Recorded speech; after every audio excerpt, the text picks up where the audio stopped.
Do you like the Tales from the Crypt? Do you love the Tales from the Crypt? Even if you've never seen an episode, this podcast is for you. I'm Melissa, your ghostess with the mostest, and host of the Good Evening Kiddies podcast. Each week, I break down another great episode from the TV series The Tales from the Crypt. Audio clips are included, so even if you haven't watched that episode, you're good to go. There are also special guests, trivia, mini movie reviews, and much more. What are you waiting for? Check out the Good Evening Kiddies podcast on Podbean, Apple Podcast, or wherever you get your podcasts. That's the Good Evening Kiddies podcast. Check it out today. People's Guide to the Cthulhu Mythos is brought to you by BunnySlippers.com and FoundItemClothing.com. You're not new to the show. You know who they are and what they do. Slippers, novelty shirts from your favorite cult films. Yeah. Okay. This is a reading episode. Next episode should be a full episode, unless there's another reading episode. So, thank you for listening to PGTTCM. Go to us at pgttcm.com, pgttcm.podbean.com, where you can find our Patreon button to help, support the show. You can also go to paypal.me/pgttcm. And why not go to audibletrials.com/pgttcm? Sign up for Audible, get a free book, we get something, you get something. It's all good. And enough for ads. And how about edited and produced by DB Spitzer? People's Guide to the Cthulhu Mythos is part of the Dark Myths Collective, and you can find out more about Dark Myths and all their many podcasts by going to darkmyths.org. I'd like to recommend Blurry Photos with David Flora. You can find them at blurryphotos.org. And it is a podcast about the unexplained and the unexplored. They've got a vast library to listen to, and it's a lot of fun. All right, on with the show. People's Guide to the Cthulhu Mythos starts now. The Dream Quest of Unknown Kadath by H.P. Lovecraft. Part 1. 3 times Randolph Carter dreamed of the marvelous city, and 3 times was he snatched away while still he paused on the high terrace above it. All golden and lovely it blazed in the sunset, with walls, temples, colonnades, and arched bridges of veined marble, silver-basined fountains of prismatic spray in broad squares and perfumed gardens, and wide streets marching between delicate trees and blossom-laden urns and ivory statues in gleaming rows, while on steep northward slopes climbed tiers of red roofs and old peaked gables harboring little lanes of grassy cobbles. It was a fever of the gods, a fanfare of supernal trumpets, and a clash of immortal cymbals. Mystery hung about it, as clouds about a fabulous unvisited mountain. And as Carter stood breathless and expectant on that balustraded parapet, there swept up to him the poignancy and suspense of almost vanished memory, the pain of lost things, and the maddening need to place again what once had been an awesome and momentous place.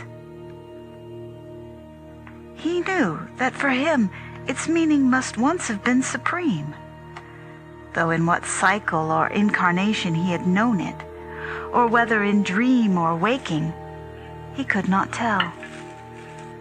Vaguely, it called up glimpses of a far-forgotten first youth, when wonder and pleasure lay in all the mystery of days, and dawn and dusk alike strode forth prophetic to the eager sound of lutes and song, unclosing fiery gates toward further and surprising marvels. But each night, as he stood on that high marble terrace with the curious urns and carven rail, and looked off over that hushed sunset city of beauty and unearthly imminence, he felt the bondage of dream's tyrannous gods, for in no wise could he leave that lofty spot, or descend the wide marmoreal flights flung endlessly down to where those streets of elder witchery lay outspread and beckoning. When for the third time he awakened, with those flights still undescended, and those hushed sunset streets still untraversed, he prayed long and earnestly to the hidden gods of dream that brood capricious above the clouds on unknown Kadath, in the cold waste where no man treads. But the gods made no answer, and showed no relenting, nor did they give any favoring sign when he prayed to them in dream, and invoked them sacrificially through the bearded priests of Nasht and Kamantha, whose cavern temple with its pillar of flame lies not far from the gates of the waking world.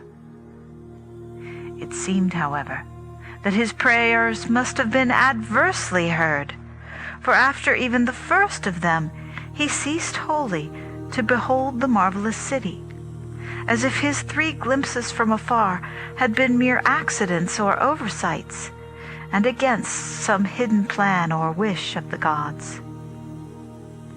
At length, sick with longing for those glittering sunset streets and cryptical hill lanes among ancient tiled roofs, nor able, sleeping or waking, to drive them from his mind, Carter resolved to go with bold entreaty whither no man had gone before, and dare the icy deserts through the dark to where unknown Kadath, veiled in cloud and crowned with unimagined stars, holds secret and nocturnal the onyx castle of the Great Ones.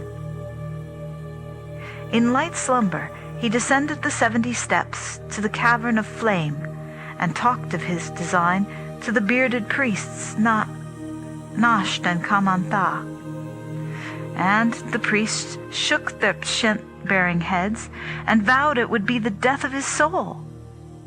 They pointed out that the Great Ones had shown already their wish, and that it is not agreeable to them to be harassed by insistent pleas. They reminded him, too, that not only had no man ever been to Kadath, but no man had ever suspected in what part of space it may lie, whether it be in the dreamlands around our own world, or in those surrounding some unguessed companion of Fomalhaut or Aldebaran. If in our dreamland, it might conceivably be reached, but only 3 human souls since time began had ever crossed and recrossed the black impious gulfs to other dreamlands. And of those 3, 2 had come back quite mad. There were in such voyages incalculable local dangers, as well as that shocking final peril which gibbers unmentionably outside the ordered universe, where no dreams reach. The last amorphous blight of neithermost confusion, which blasphemes and bubbles at the center of all infinity. The boundless demon sultan Azathoth, whose names no lips dare speak aloud, and who gnaws hungrily in inconceivable, unlighted chambers beyond time, amidst the muffled, maddened beating of vile drums and the thin, monotonous whine of accursed flutes, to which detestable pounding and piping dance, slowly, awkwardly, and absurdly, the gigantic ultimate gods, the blind, voiceless, tenebrous, mindless other gods, whose soul and messenger is the crawling chaos, Nyarlathotep. Of these things was Carter warned by the priests Nasht and Kamantha in the cavern of flame.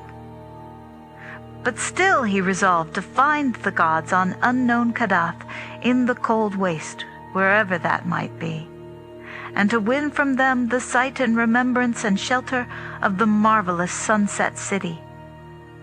He knew that his journey would be strange and long, and that the Great Ones would be against it.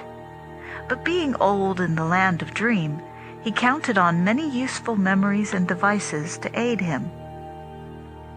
So, asking a formal blessing of the priests, and thinking shrewdly on his course, he boldly descended the 700 steps to the gate of deeper slumber, and set out through the enchanted wood.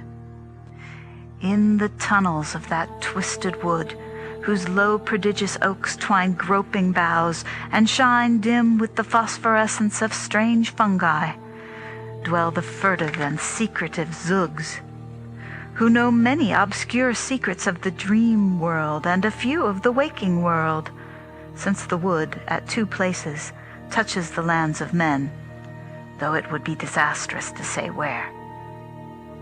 Certain unexplained rumors, events, and vanishments occur among men where the Zugs have access, and it is well that they cannot travel far outside the world of dreams.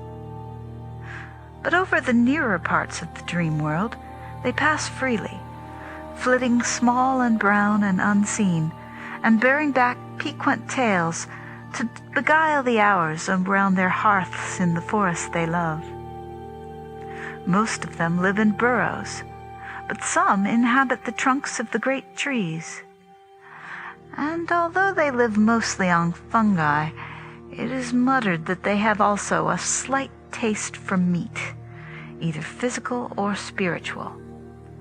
For certainly many dreamers have entered that wood who have not come out.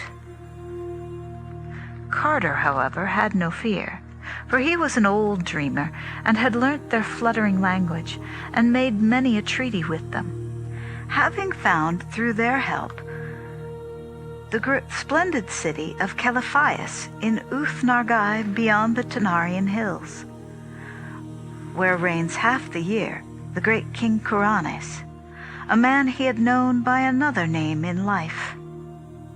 Kuranes was the one soul who had been to the Star Gulfs and returned free from madness.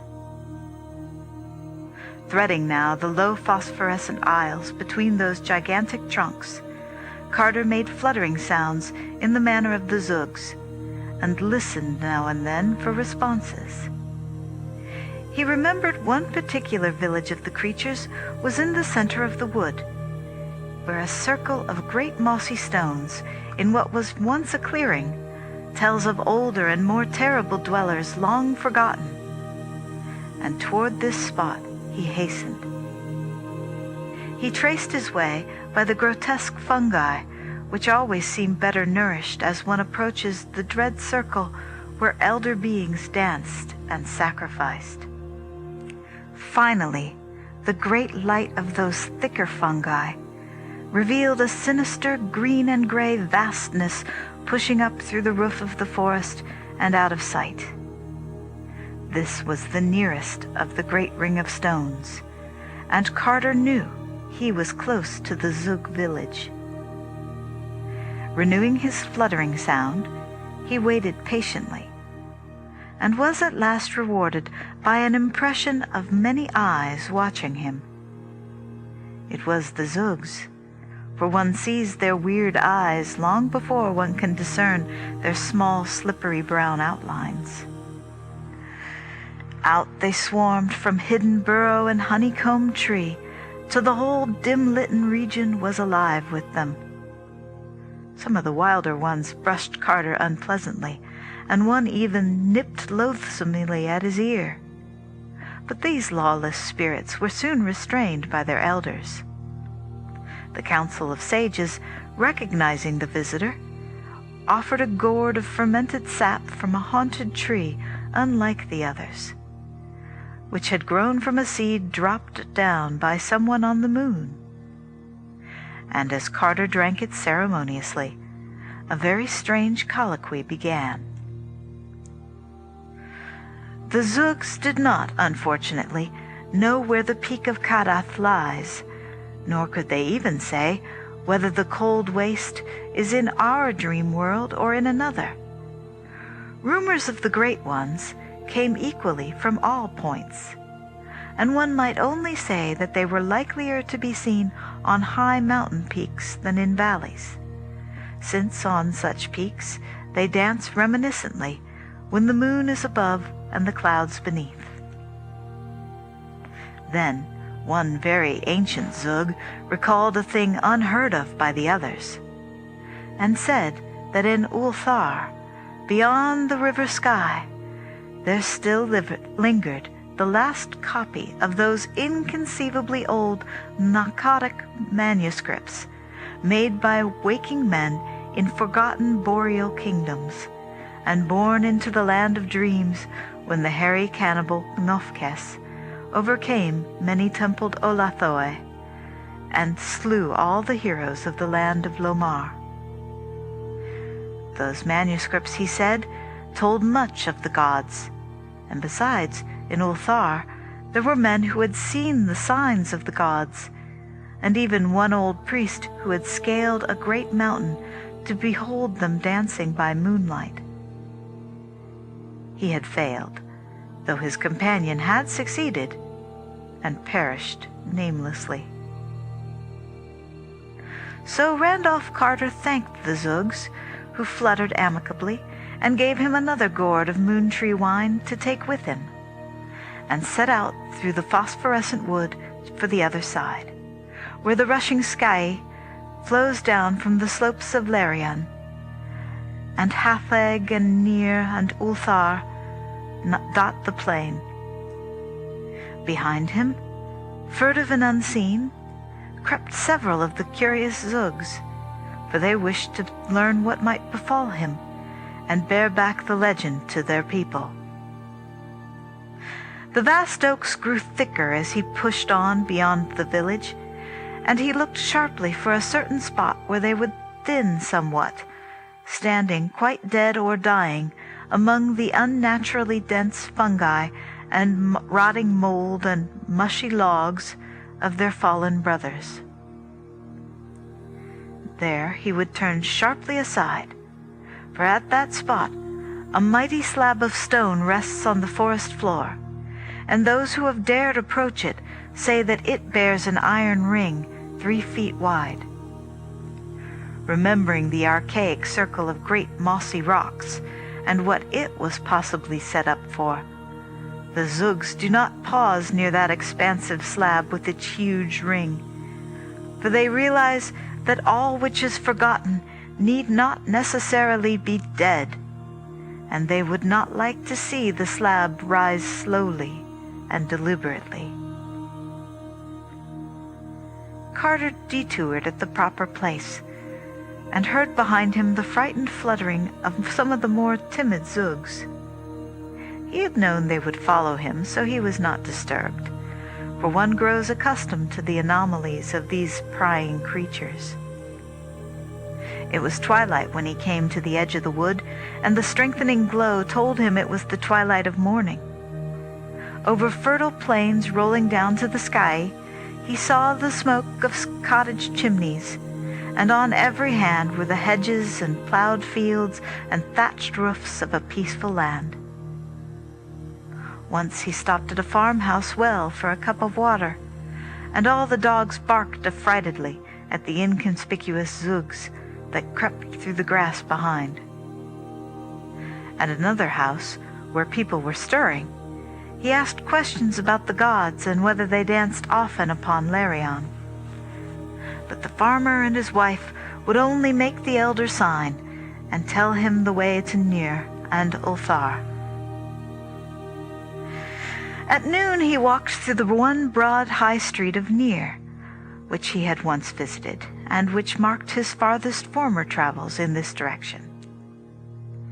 And soon afterward he came to the great stone bridge across the sky, into whose central piece the masons had sealed a living human sacrifice when they built it 1,300 years before. Once on the other side, the frequent presence of cats, who all arched their backs at the trailing Zugs, revealed the near neighborhood of Ulthar. For in Ulthar, according to an ancient and significant law, no man may kill a cat. Very pleasant were the suburbs of Ulthar, with their little green cottages and neatly fenced farms, and still pleasanter was the quaint town itself, with its old peaked roofs and overhanging upper stories and numberless chimney pots and narrow hill streets where one can see old cobbles, wherever the graceful cats afford space enough. Carter, the cats being somewhat dispersed by the half-seen Zoogs, picked his way directly to the modest temple of the Elder Ones, where the priests and old records were said to be. And once within that venerable circular tower of ivied stone which crowns Ulthar's highest hill, he sought out the patriarch Atal, who had been up the forbidden peak Hathegkia in the stony desert, and had come down again alive. Atal, seated on an ivory dais in a festooned shrine at the very top of the temple, was fully 3 centuries old, but still very keen of mind and memory. From him Carter learned many things about the gods, but mainly that they are indeed only Earth's gods, ruling feebly our own dreamland and having no power or habitation elsewhere. They might, Atal said, heed a man's prayer if in good humor, but one must not think of climbing to their onyx stronghold atop Kadath in the cold waste. It was lucky that no man knew where Kadath towers, for the fruit of ascending it would be very grave. Atal's companion, Bani the Wise, had been drawn screaming into the sky for climbing merely the known peak of Hathegkia. With unknown Kadath, if ever found, matters would be much worse, for although Earth's gods may sometimes be surpassed by a wise mortal, they are protected by the other gods from outside, whom it is better not to discuss. At least twice in the world's history, the other gods set their seal upon Earth's primal granite. Once in antediluvian times, as guessed from a drawing in those parts of the Narcotic manuscripts too ancient to be read, and once on Hathegkia, when Bani the Wise tried to see Earth's gods dancing by moonlight. So Atal said, it would be much better to let all gods alone, except in tactful prayers. Carter, though disappointed by Atal's discouraging advice, and by the meager help to be found in the Narcotic manuscripts and the 7 cryptical books of San, did not wholly despair. First, he questioned the old priest about that marvelous sunset city seen from the railed terrace, thinking that perhaps he might find it without the god's aid. But Atal could tell him nothing. Probably, Atal said, the place belonged to his especial dream world, and not to the general land of vision that many know. And conceivably it might be on another planet. In that case, Earth's gods could not guide him, if they would. But this was not likely, since the stopping of the dream showed pretty clearly that it was something the Great Ones wished to hide from him. Then Carter did a wicked thing, offering his guileless host so many draughts of the moon wine which the Zoogs had given him, that the old man became irresponsibly talkative. Robbed of his reserve, poor Atal babbled freely of forbidden things, telling of a great image reported by travelers as carved on the solid rock of the mountain Ngranik, on the Isle of Oriab in the southern sea, and hinting that it may be a likeness with which Earth's gods once wrought of their own features in the days when they danced by moonlight on that mountain. And he hiccuped likewise that the figures of that image are very strange, so that one might easily recognize them, and that they are sure signs of the authentic grace of the gods. Now, The use of all this in finding the gods became at once apparent to Carter. It is known that in disguise the younger among the great ones often espoused the daughters of men, so that around the borders of the cold waste wherein stands Kadath, the peasants must all bear their blood. This being so, the way to find that waste must be to see the stone face on Ngranek and mark the features. Then, having noted them with care, to search for such features among living men. Where they are plainest and thickest, there must the gods dwell nearest. And whatever stony waste lies back of the villages in that place must be that wherein stands Kadath. Much of the great ones might be learnt in such regions, and those with their blood might inherit little memories useful to a seeker.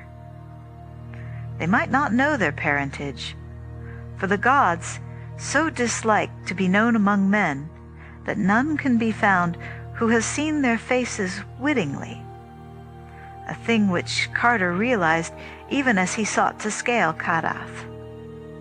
But they would have queer, lofty thoughts misunderstood by their fellows, and would sing of far places and gardens so unlike any known even in the dreamland that common folk would call them fools. And from all this one could perhaps learn old secrets of Kadath, or gain hints of the marvelous sunset city which the gods held secret. And more. One might, in certain cases, seize some well-loved child of a god as a hostage, or even capture some young god himself, disguised and dwelling among men with a comely peasant maiden for his bride. Atal, however, did not know how to find Ngranek on its Isle of Oriab, and recommended that Carter follow the singing sky under its bridges down to the southern sea, where no Burgess of Ulthar has ever been, but whence the merchants come in boats or with long caravans of mules and two-wheeled carts. There is a great city there, Dilath-Leen, but in Ulthar its reputation is bad, because of the black three-banked galleys that sail to it with rubies from no clearly named shore. The traders that come from those galleys to deal with the jewelers are human, or nearly so, but the rowers are never beheld, and it is not thought wholesome in Ulthar that merchants should trade with black ships from unknown places whose rowers cannot be exhibited. By the time he had given this information, Atal was very drowsy, and Carter laid him gently on a couch of inlaid ebony and gathered his long beard decorously on his chest. As he turned to go, he observed that no suppressed fluttering followed him, and wondered why the Zugs had become so lax in their curious pursuit.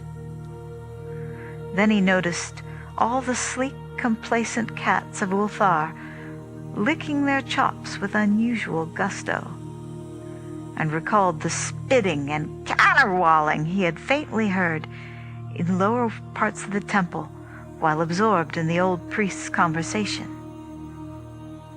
He recalled, too, the evilly hungry way in which an especially impudent young Zug had regarded a small black kitten in the cobbled street outside. And because he loved nothing on earth more than small black kittens, he stooped and petted the sleek cats of Ulthar as they licked their chops, and did not mourn because those inquisitive Zugs would escort him no farther. It was sunset now, so Carter stopped at an ancient inn on a steep little street overlooking the lower town. And as he went out on the balcony of his room and gazed down at the sea of red-tiled roofs and cobbled ways and the pleasant fields beyond, all mellow and magical in the slanted light, he swore that Ulthar would be a very likely place to dwell in always, were not the memory of a greater sunset city ever goading one onward toward unknown perils. Then twilight fell, and the pink walls of the plastered gables turned violet and mystic, and little yellow lights floated up one by one from old lattice windows. And sweet bells pealed in the temple tower above, and the first star winked softly above the meadows across the sky. With the night came song, and Carter nodded as the lutanist praised ancient days from beyond the filigreed balconies and tessellated courts of simple Ulthar. And there might have been sweetness even in the voices of Ulthar's many cats, but that they were mostly heavy and silent from strange feasting. Some of them stole off to those cryptical realms which are known only to cats, and which villagers say are on the moon's dark side, whither the cats leap from tall housetops. But one small black kitten crept upstairs and sprang in Carter's lap to purr and play, and curled up near his feet when he lay down at last on the little couch whose pillows were stuffed with fragrant, drowsy herbs. Part 2. In the morning, Carter joined a caravan of merchants bound for Kadath with the spun wool of Ulthar and the cabbages of Ulthar's busy farms. And for 6 days they rode with tinkling bells on the smooth road beside the sky, stopping some nights at the ends of little quaint fishing towns, and on other nights camping under the stars while snatches of boatmen's songs came from the placid river. The country was very beautiful, with green hedges and groves, and picturesque peaked cottages and octagonal windmills. On the 7th day, a blur of smoke rose on the horizon ahead, and then the tall black towers of Kadath, which is built mostly of basalt. Kadath, with its thin angular towers, looks in the distance like a bit of the Giant's Causeway, and its streets are dark and uninviting. There are many dismal sea taverns near the myriad wharves, and all the town is thronged with the strange seamen of every land on earth, and of a few which are said to be not on earth. Carter questioned the oddly robed men of that city about the peak of Ngranek on the Isle of Oriab, and found that they knew of it well. Ships came from Baharna on that island, one being due to return thither in only a month, and Ngranek is but 2 days' zebra ride from that port. But few had seen the stone face of the god, because it is on a very difficult side of Ngranek, which overlooks only sheer crags and a valley of sinister lava.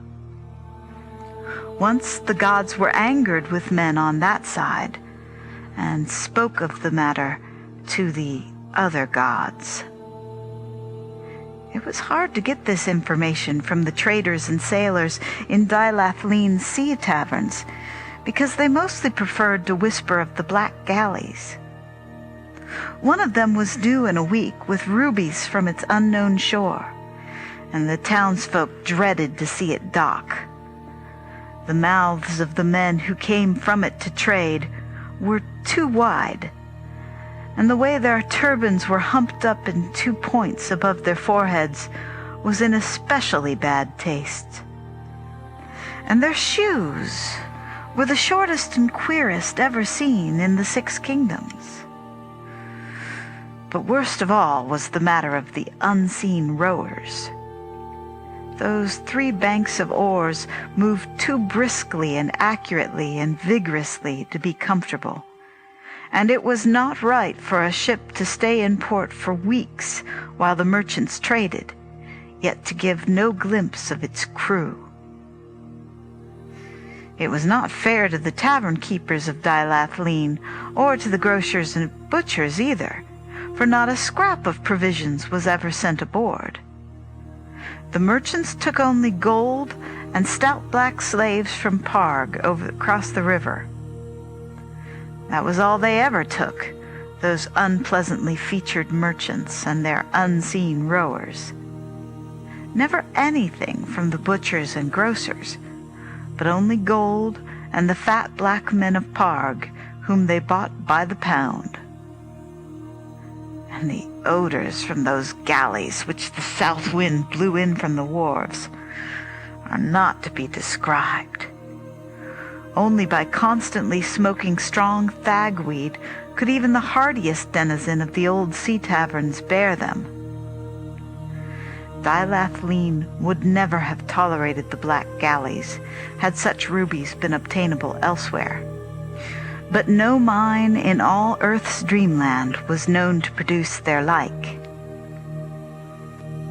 Of these things, Dilathleen's cosmopolitan folk chiefly gossiped, whilst Carter waited patiently for the ship from Baharna, which might bear him to the isle whereon Carven and Granick towers lofty and barren.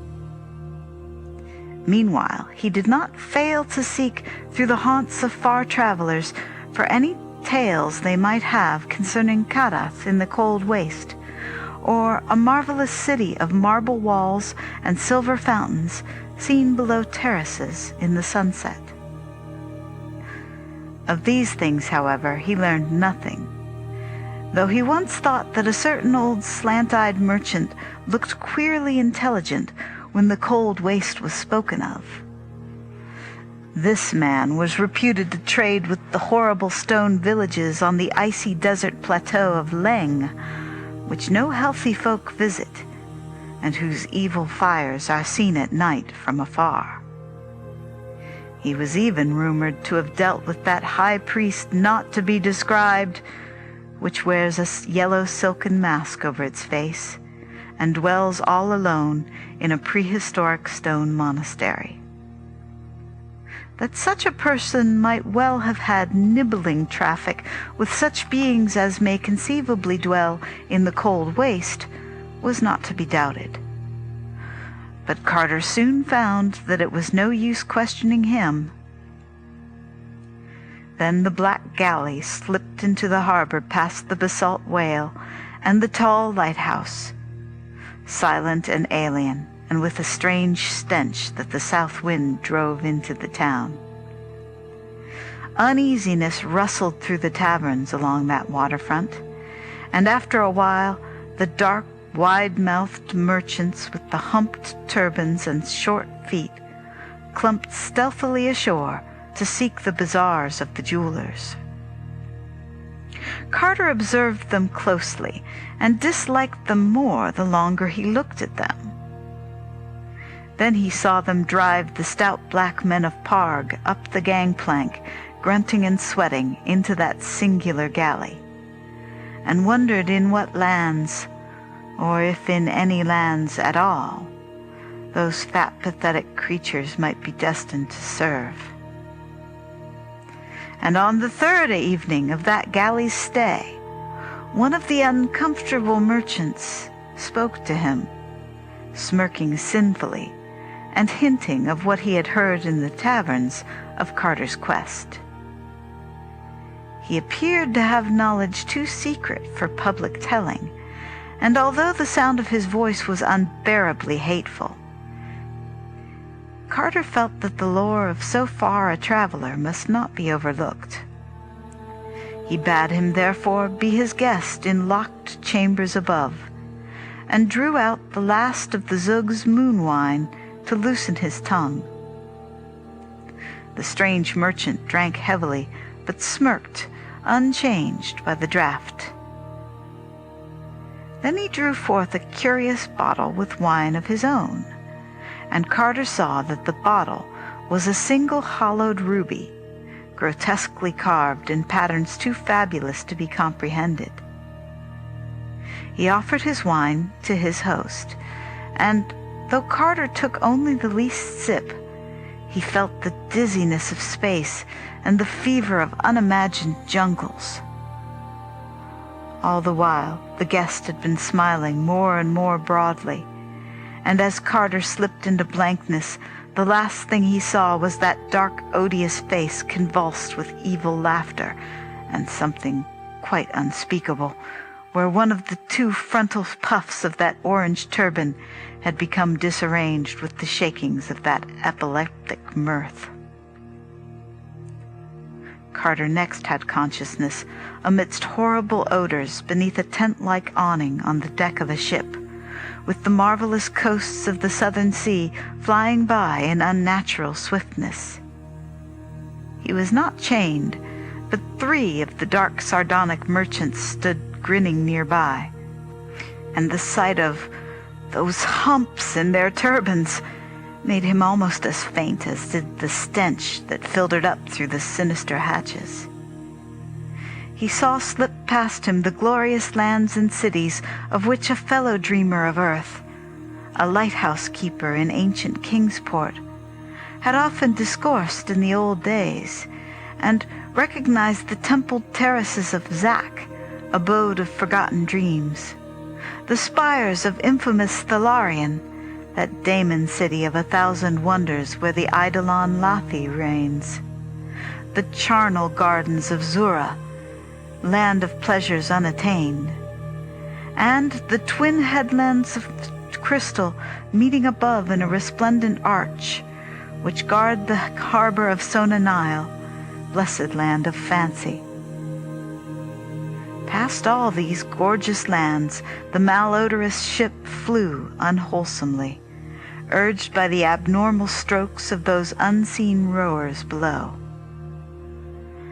And before the day was done, Carter saw that the steersman could have no other goal than the basalt pillars of the west, beyond which simple folk say splendid Cathuria lies, but which wise dreamers well know are the gates of a monstrous cataract, wherein the oceans of earth's dreamland drop wholly to abysmal nothingness, and shoot through the empty spaces toward other worlds and other stars and the awful voids outside the ordered universe, where the Daemon Sultan Azathoth gnaws hungrily in chaos amid pounding and piping and the hellish dancing of the other gods, blind, voiceless, tenebrous, and mindless, with their soul and messenger, Nyarlathotep. Meanwhile, the 3 sardonic merchants would give no word of their intent, although Carter well knew that they must be leagued with those who wished to hold him from his quest. It is understood in the land of dream that the other gods have many agents moving among men, and all these agents, whether wholly human or slightly less than human, are eager to work the will of those blind and mindless things in return for the favor of their hideous soul and messenger, the crawling chaos, Nyarlathotep. So Carter inferred that the merchants of the humped turbans, hearing of his daring search for the Great Ones in their castle of Kadath, had decided to take him away and deliver him to Nyarlathotep for whatever nameless bounty might be offered for such a prize. What might be the land of those merchants in our known universe, or in the eldritch spaces outside, Carter could not guess. Nor could he imagine at what hellish trysting place they would meet the crawling chaos to give him up and claim their reward. He knew, however, that no beings as nearly human as these would dare approach the ultimate knighted throne of the Daemon Azathoth in the formless central void. At the set of sun, the merchants licked their excessively wide lips and glared hungrily, and one of them went below and returned from some hidden and offensive cabin with a pot and a basket of plates. Then they squatted close together beneath the awning and ate the smoking meat that was passed around. But when they gave Carter a portion, he found something very terrible in the size and shape of it, so that he turned even paler than before and cast that portion into the sea when no eye was upon him. And again he thought of those unseen rowers beneath, and of the suspicious nourishment from which their far too mechanical strength was derived. It was dark when the galley passed betwixt the basalt pillars of the west, and the sound of the ultimate cataract swelled portentous from ahead. And the spray of that cataract rose to obscure the stars, and the deck grew damp, and the vessel reeled in the surging current of the brink. Then, with a queer whistle and plunge, the leap was taken, and Carter felt the terrors of nightmare as earth fell away, and the great boat shot silent and comet-like into planetary space. Never before had he known what shapeless black things lurk and caper and flounder all through the aether, leering and grinning at such voyagers as may pass, and sometimes feeling about with slimy paws when some moving object excites their curiosity. These are the nameless larvae of the other gods, and like them are blind and without mind, and possessed of singular hungers and thirsts. But that offensive galley did not aim as far as Carter had feared, for he soon saw that the helmsman was steering a course directly for the moon. The moon was a crescent, shining larger and larger as they approached it, and showing its singular craters and peaks uncomfortably. The ship made for the edge, and it soon became clear that its destination was that secret and mysterious side which is always turned away from Earth, and which no fully human person, save perhaps the dreamer Snireth Ko, has ever beheld.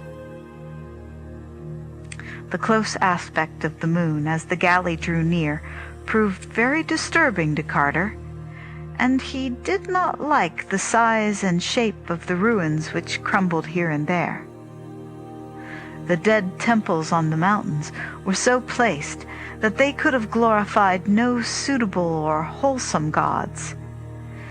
And in the symmetries of the broken columns there seemed to be some dark and inner meaning which did not invite solution. And what the structure and proportions of the olden worshippers could have been, Carter steadily refused to conjecture.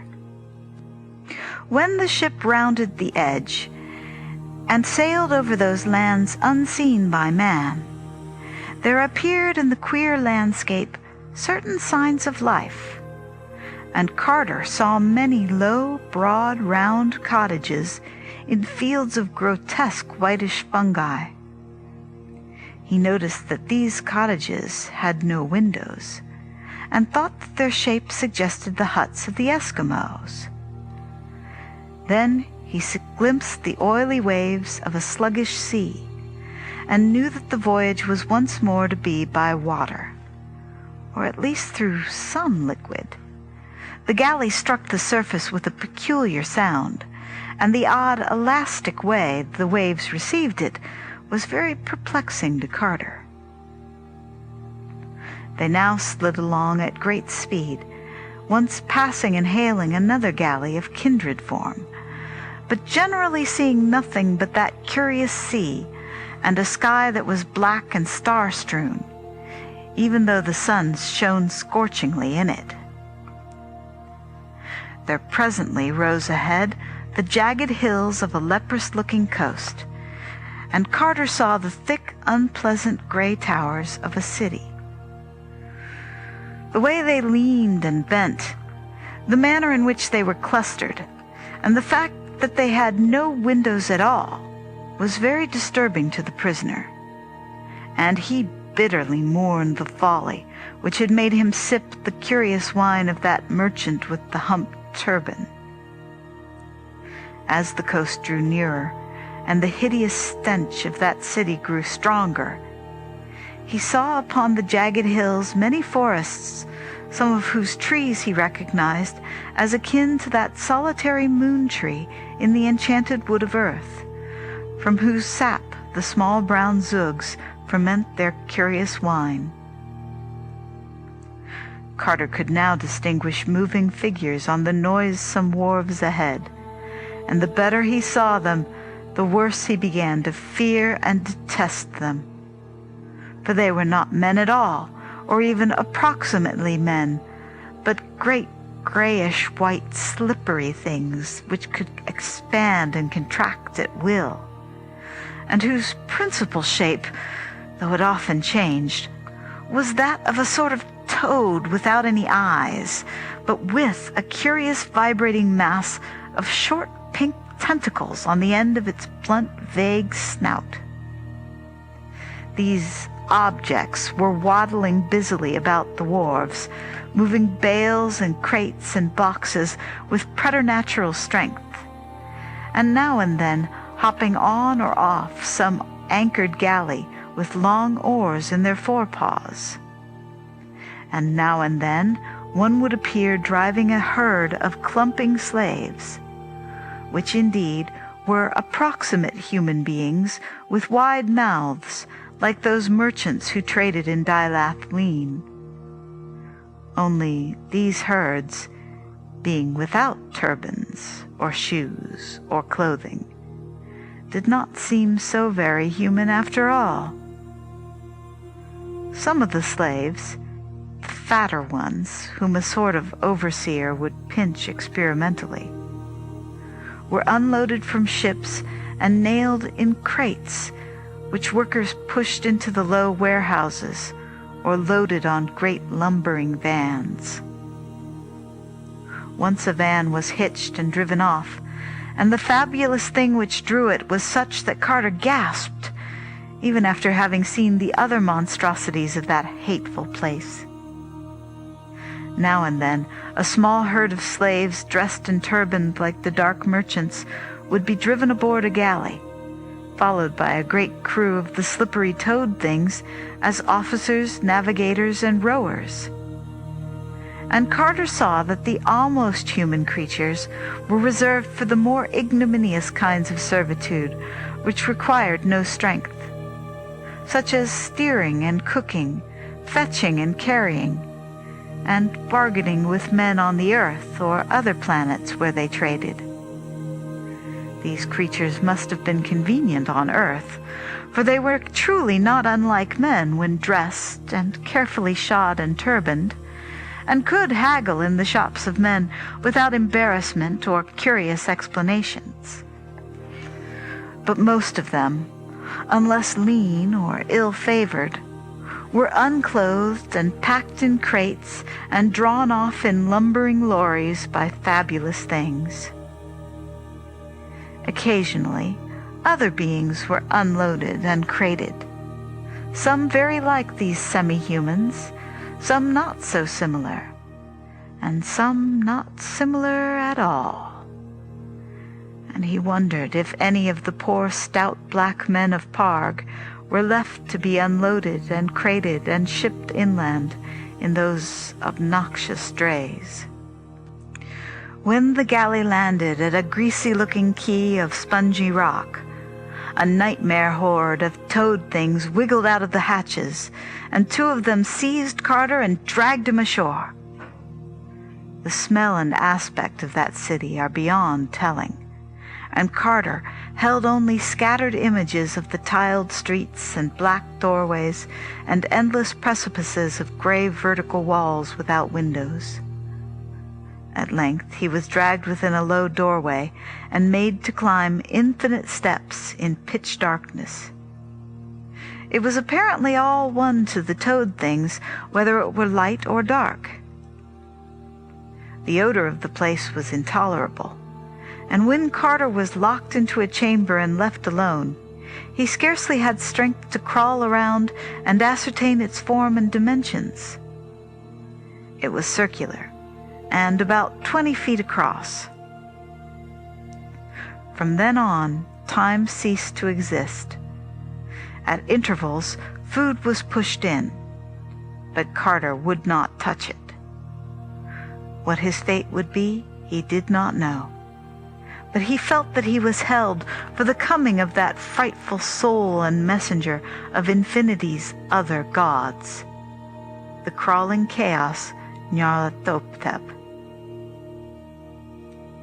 Finally, after an unguessed span of hours or days, the great stone door swung wide again, and Carter was shoved down the stairs and out into the red-lit lights of that fearsome city.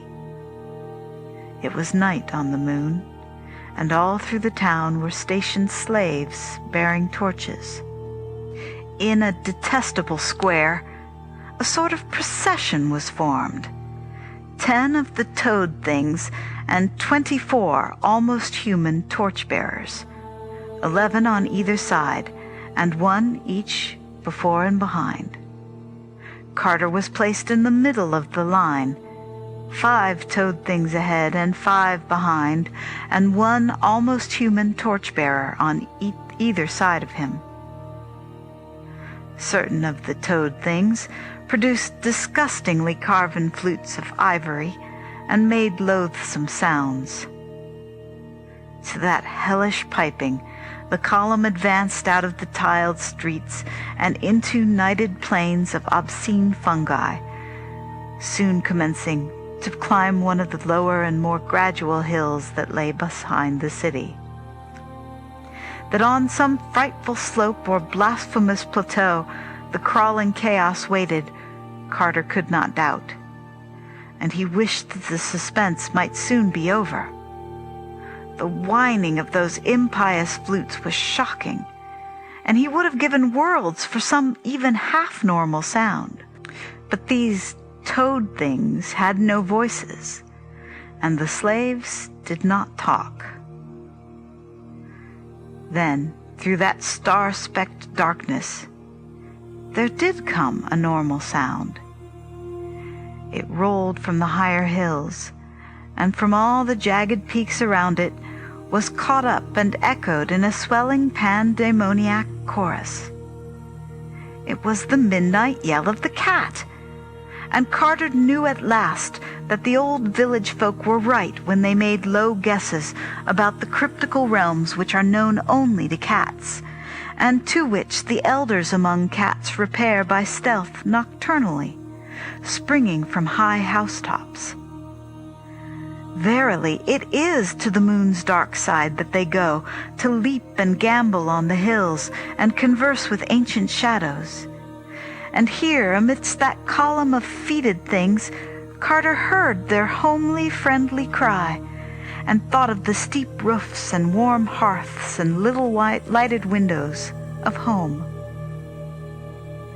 Now, much of the speech of cats was known to Randolph Carter, and in this far terrible place he uttered the cry that was suitable. But that he need not have done, for even as his lips opened, he heard the chorus wax and draw nearer, and saw swift shadows against the stars as small graceful shapes leaped from hill to hill in gathering legions. The call of the clan had been given, and before the foul procession had time even to be frightened, a cloud of smothering fur and a phalanx of murderous claws were tidily and tempestuously upon it. The flutes stopped, and there were shrieks in the night. Dying almost humans screamed, and cats spit and yowled and roared.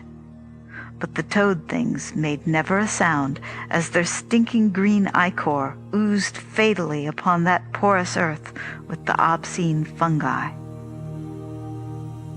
It was a stupendous sight while the torches lasted, and Carter had never before seen so many cats.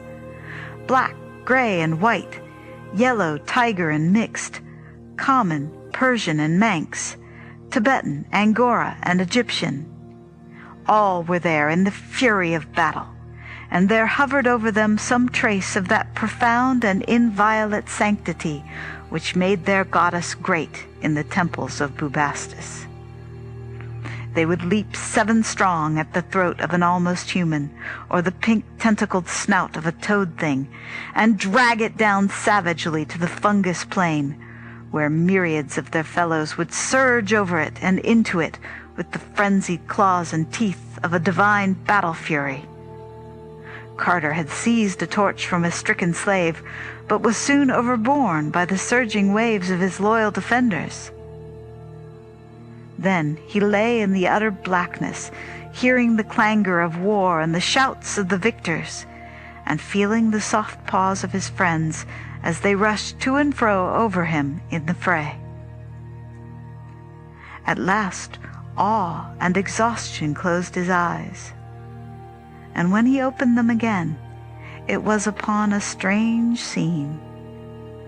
The great shining disk of the earth, 13 times greater than that of the moon as we see it, had risen with floods of weird light over the lunar landscape, and across all those leagues of wild plateau and ragged crest there squatted one endless sea of cats in orderly array.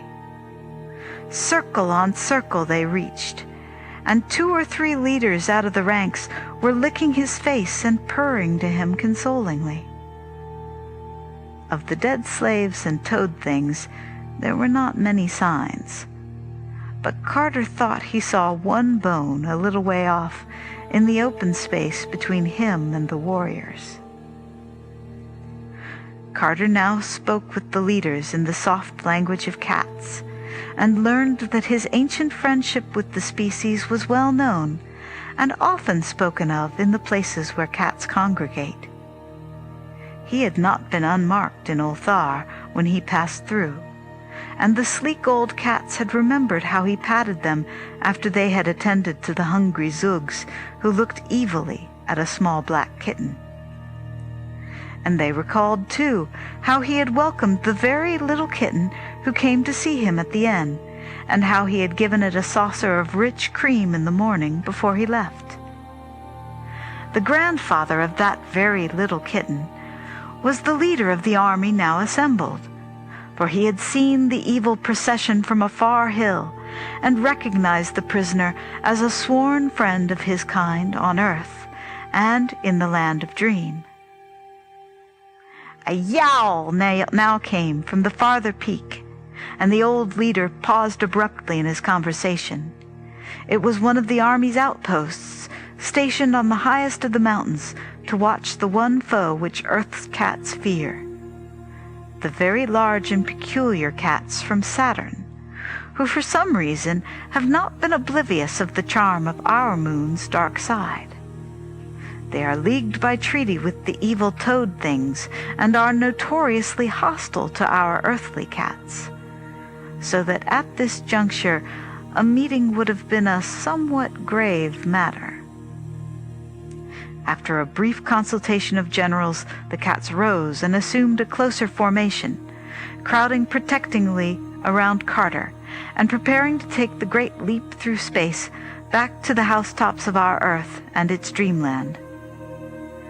The old field marshal advised Carter to let himself be borne along smoothly and passively in the massed ranks of furry leapers, and told him how to spring when the rest sprang, and land gracefully when the rest landed. He also offered to deposit him in any spot he desired, and Carter decided on the city of Dilathleen, whence the Black Galley had set out, for he wished to sail thence for Oriab and the carven crest Granek, and also to warn the people of the city to have no more traffic with black galleys, if indeed that traffic could be tactfully and judiciously broken off. Then, upon a signal, the cats all leapt gracefully with their friend packed securely in their midst, while in a black cave on an unhallowed summit of the Moon Mountains still vainly waited the crawling chaos Nyarlathotep. The leap of the cats through space was very swift, and being surrounded by his companions, Carter did not see this time the great black shapelessnesses that lurk and caper and flounder in the abyss. Before he fully realized what had happened, he was back in his familiar room at the inn at Dilathleen, and the stealthy, friendly cats were pouring out of the window in streams. The old leader from Ulthar was the last to leave, and as Carter shook his paw, he said he would be able to get home by cockcrow. When dawn came, Carter went downstairs and learned that a week had elapsed since his capture and leaving. There was still nearly a fortnight to wait for the ship bound toward Oriab, and during that time he said what he could against the black galleys and their infamous ways.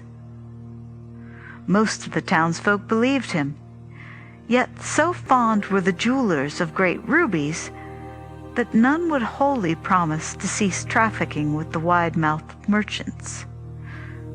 If aught of evil ever befalls Dilathleen through such traffic, it will not be his fault. End of Part 2. Part 3. In about a week, the Desiderate ship put in by the Black Whale and Tall Lighthouse, and Carter was glad to see that she was a bark of wholesome men, with painted sides and yellow lateen sails, and a gray captain in silken robes. Her cargo was the fragrant resin of Oriab's inner groves, and the delicate pottery baked by the artists of Baharna, and the strange little figures carved from Ngranek's ancient lava. For this they were paid in the wool of Ulthar, and the iridescent textiles of Hatheg, and the ivory that the black men carve across the river in Parg. Carter made arrangements with the captain to go to Baharna, and was told that the voyage would take 10 days. And during his week of waiting, he talked much with that captain of Ngranek, and was told that very few had seen the carven face thereon, but that most travelers are content to learn its legends from old people and lava-gatherers and image-makers in Baharna, and afterwards say in their far homes that they have indeed beheld it. The captain was not even sure that any person now living had beheld that carven face, for the wrong side of Ngranek is very difficult and barren and sinister, and there are rumors of caves near the peak wherein dwell the night gaunts. But the captain did not wish to say just what a night gaunt might be like, since such cattle are known to haunt most persistently the dreams of those who think too often of them. Then Carter asked that captain about unknown Kadath and the cold waste, and the marvelous sunset city. But of these the good man truly could tell nothing. Carter sailed out of Dilathleen one early morning when the tide turned, and saw the first rays of sunrise on the thin angular towers of that dismal basalt town. And for 2 days they sailed eastward in sight of green coasts, and saw often the pleasant fishing towns that climbed up steeply with their red roofs and chimney pots, from old dreaming wharves and beaches where nets lay drying. But on the 3rd day they turned sharply south, where the roll of water was stronger, and soon passed from sight of any land. On the 5th day the sailors were nervous, but the captain apologized for their fears, saying that the ship was about to pass over the weedy walls and broken columns of a sunken city too old for memory, and that when the water was clear, one could see so many moving shadows in that deep place that simple folk disliked it. He admitted, moreover, that many ships had been lost in that part of the sea, having been hailed when quite close to it, but never seen again. That night the moon was very bright, and one could see a great way down in the water. There was so little wind that the ship could not move much, and the ocean was very calm. Looking over the rail, Carter saw, many fathoms deep, the dome of the great temple, and in front of it an avenue of unnatural sphinxes leading to what was once a public square. Dolphins sported merrily in and out of the ruins, and porpoises reveled clumsily here and there, sometimes coming to the surface and leaping clear out of the sea. As the ship drifted on a little, the floor of the ocean rose in hills, and one could clearly mark the lines of ancient climbing streets and the washed-down walls of myriad little houses. Then the suburbs appeared, and finally a great lone building on a hill, of simpler architecture than the other structures, and in much better repair. It was dark and low, and covered 4 sides of a square, with a tower at each corner, a paved court in the center, and small, curious round windows all over it. Probably it was of basalt, though weeds draped the greater part, and such was its lonely and impressive place on that far hill that it may have been a temple or a monastery. Some phosphorescent fish inside it gave the small round windows an aspect of shining, and Carter did not blame the sailors much for their fears. Then, by the watery moonlight, he noticed an odd high monolith in the middle of that central court, and saw that something was tied to it. And when, after getting a telescope from the captain's cabin, he saw that that bound thing was a sailor in the silk robes of Oriab, head downward and without any eyes, he was glad that a rising breeze soon took the ship ahead to more healthy parts of the sea. The next day they spoke with a ship with violet sails, bound for Zar, in the land of forgotten dreams, with bulbs of strange-colored lilies for cargo. And on the evening of the 11th day, they came in sight of the Isle of Oriab, with Ngranek rising jagged and snow-crowned in the distance. Oriab is a very great isle, and its port of Bahar-na, a mighty city. The wharves of Bahar-na are of porphyry, and the city rises in great stone terraces behind them, having streets of steps that are frequently arched over by buildings and the bridges between buildings. There is a great canal which goes under the whole city in a tunnel with granite gates, and leads to the inland lake of Yath, on whose farther shore are the vast clay brick ruins of a primal city whose name is not remembered. As the ship drew into the harbor at evening, the twin beacons Thon and Thal gleamed a welcome, and in all the million windows of Baharna's terraces, mellow lights peeped out quietly and gradually, as the stars peep out overhead in the dusk, till that steep and climbing seaport became a glittering constellation hung between the stars of heaven and the reflections of those stars in the still harbor. The captain, after landing, made Carter a guest in his own small house on the shores of Yath, where the rear of the town slopes down to it.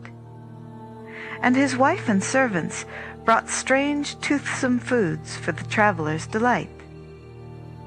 And in the days after that, Carter asked for rumors and legends of Ngranek in all the taverns and public places where lava-gatherers and image-makers meet, but could find no one who had been up the higher slopes or seen the carven face. Ngranek was a hard mountain with only an accursed valley behind it, and besides, one could never depend on the certainty that night gaunts are altogether fabulous.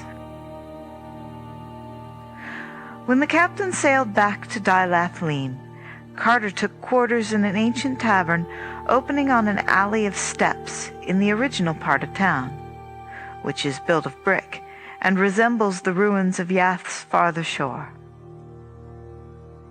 Here he laid his plans for the ascent of Ngranich and correlated all that he had learned from the lava-gatherers about the roads thither. The keeper of the tavern was a very old man, and had heard so many legends that he was a great help. He even took Carter to an upper room in that ancient house, and showed him a crude picture which a traveler had scratched on the clay wall in the old days, when men were bolder and less reluctant to visit Ngranich's higher slopes. The old tavern-keeper's great-grandfather had heard from his great-grandfather that the traveler who scratched that picture had climbed Ngranich and seen the carven face, here drawing it for others to behold. But Carter had very great doubts, since the large rough features on the wall were hasty and careless, and wholly overshadowed by a crowd of little companion shapes in the worst possible taste, with horns and wings and claws and curling tails. At last, having gained all the information he was likely to gain in the taverns and public places of Bahar Da, Carter hired a zebra and set out one morning on the road by Yath's shore for those inland parts wherein towers stony Ngranich. On his right were rolling hills and pleasant orchards and neat little stone farmhouses, and he was much reminded of those fertile fields that flanked the sky. By evening, he was near the nameless ancient ruins on Yath's farther shore, and though old lava-gatherers had warned him not to camp there at night, he tethered his zebra to a curious pillar before a crumbling wall, and laid his blanket in a sheltered corner beneath some carvings whose meaning none could decipher. Around him he wrapped another blanket, for the nights are cold in Oriab. And when upon waking once he thought he felt the wings of some insect brushing his face, he covered his head altogether, and slept in peace till roused by the macaw birds in distant resin groves. The sun had just come up over the great slope whereon leagues of primal brick foundations and worn walls and occasional cracked pillars and pedestals stretched down desolate to the shore of Yath, and Carter looked about for his tethered zebra. Great was his dismay to see that docile beast stretched prostrate beside the curious pillar to which it had been tied, and still greater was he vexed on finding that the steed was quite dead, with its blood all sucked away through a singular wound in its throat. His pack had been disturbed, and several shiny knickknacks taken away, and all round on the dusty soil were great webbed footprints for which he could not in any way account. The legends and warnings of lava-gatherers occurred to him, and he thought of what had brushed his face in the night. Then he shouldered his pack and strode on toward Ngranich, though not without a shiver when he saw close to him, as the highway passed through the ruins, a great gaping arch low in the wall of an old temple, with steps leading down into darkness farther than he could peer. His course now lay uphill through wilder and partly wooded country, and he saw only the huts of charcoal burners and the camp of those who gathered resin from the groves. The whole air was fragrant with balsam, and all the macaw birds sang blithely as they flashed their 7 colors in the sun. Near sunset he came on a new camp of lava-gatherers returning with laden sacks from Ngranich's lower slopes, And here he also camped, listening to the songs and tales of the men, and overhearing what they whispered about a companion they had lost. He had climbed high to reach a mass of fine lava above him, and at nightfall did not return to his fellows.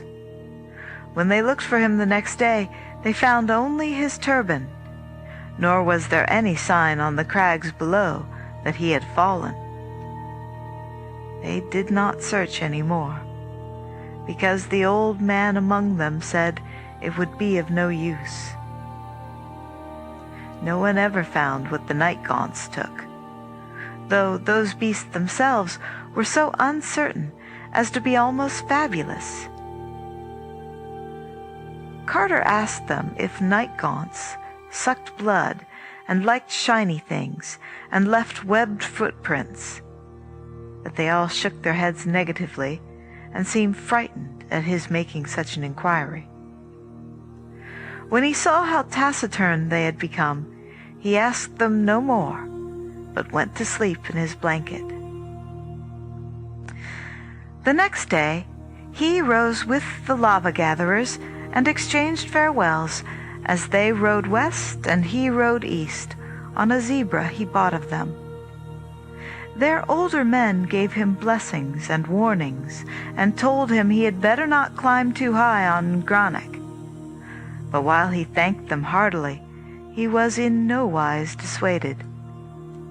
For still did he feel that he must find the gods on unknown Kadath, and win from them a way to that haunting and marvelous city in the sunset.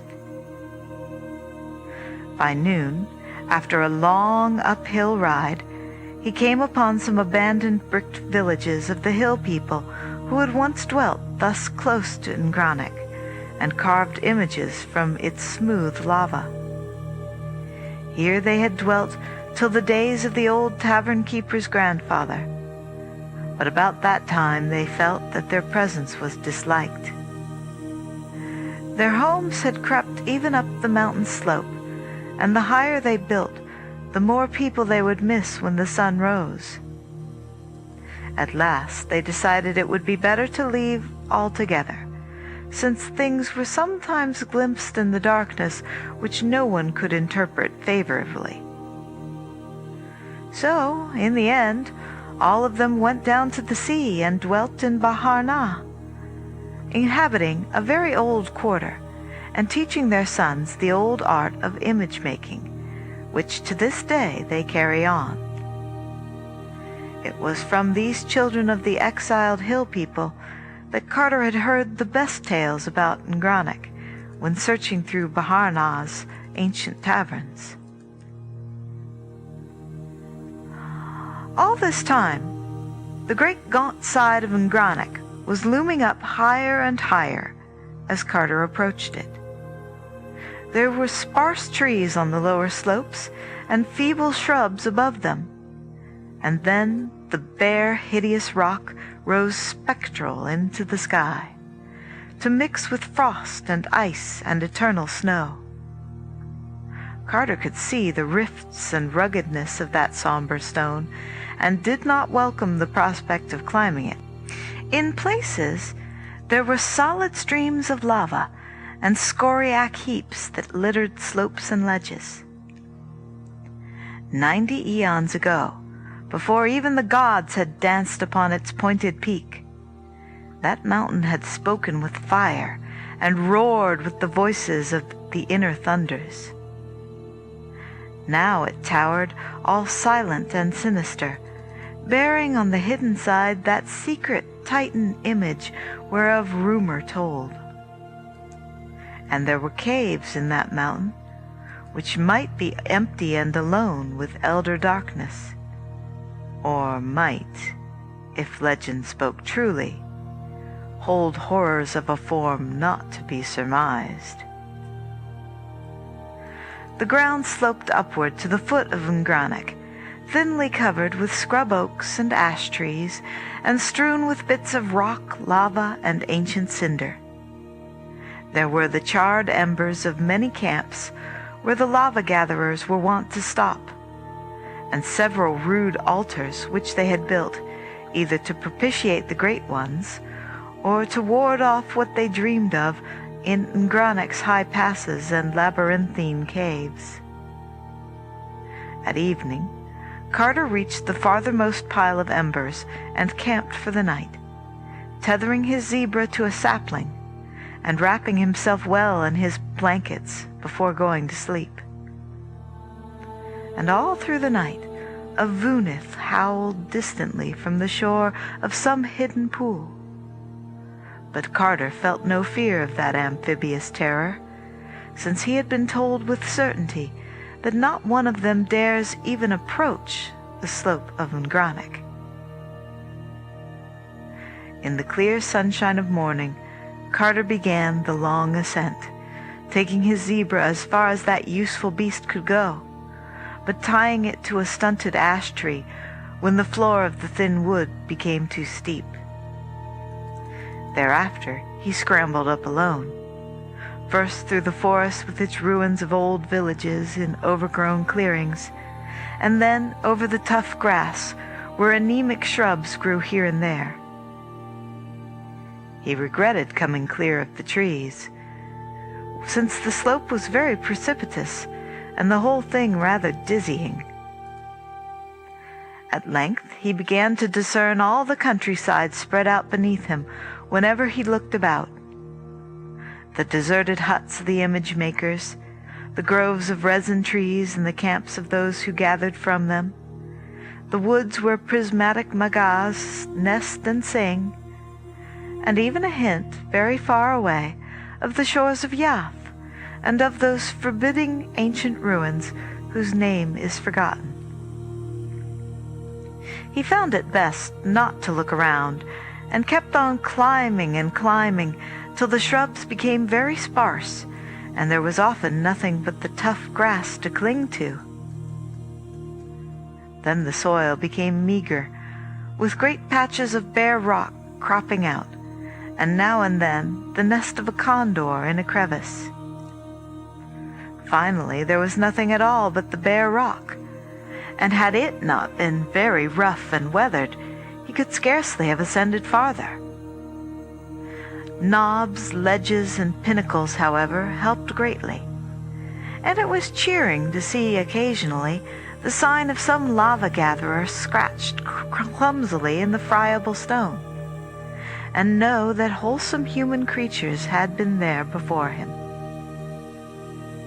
After a certain height, the presence of man was further shown by handholds and footholds hewn where they were needed, and by little quarries and excavations where some choice vein or stream of lava had been found.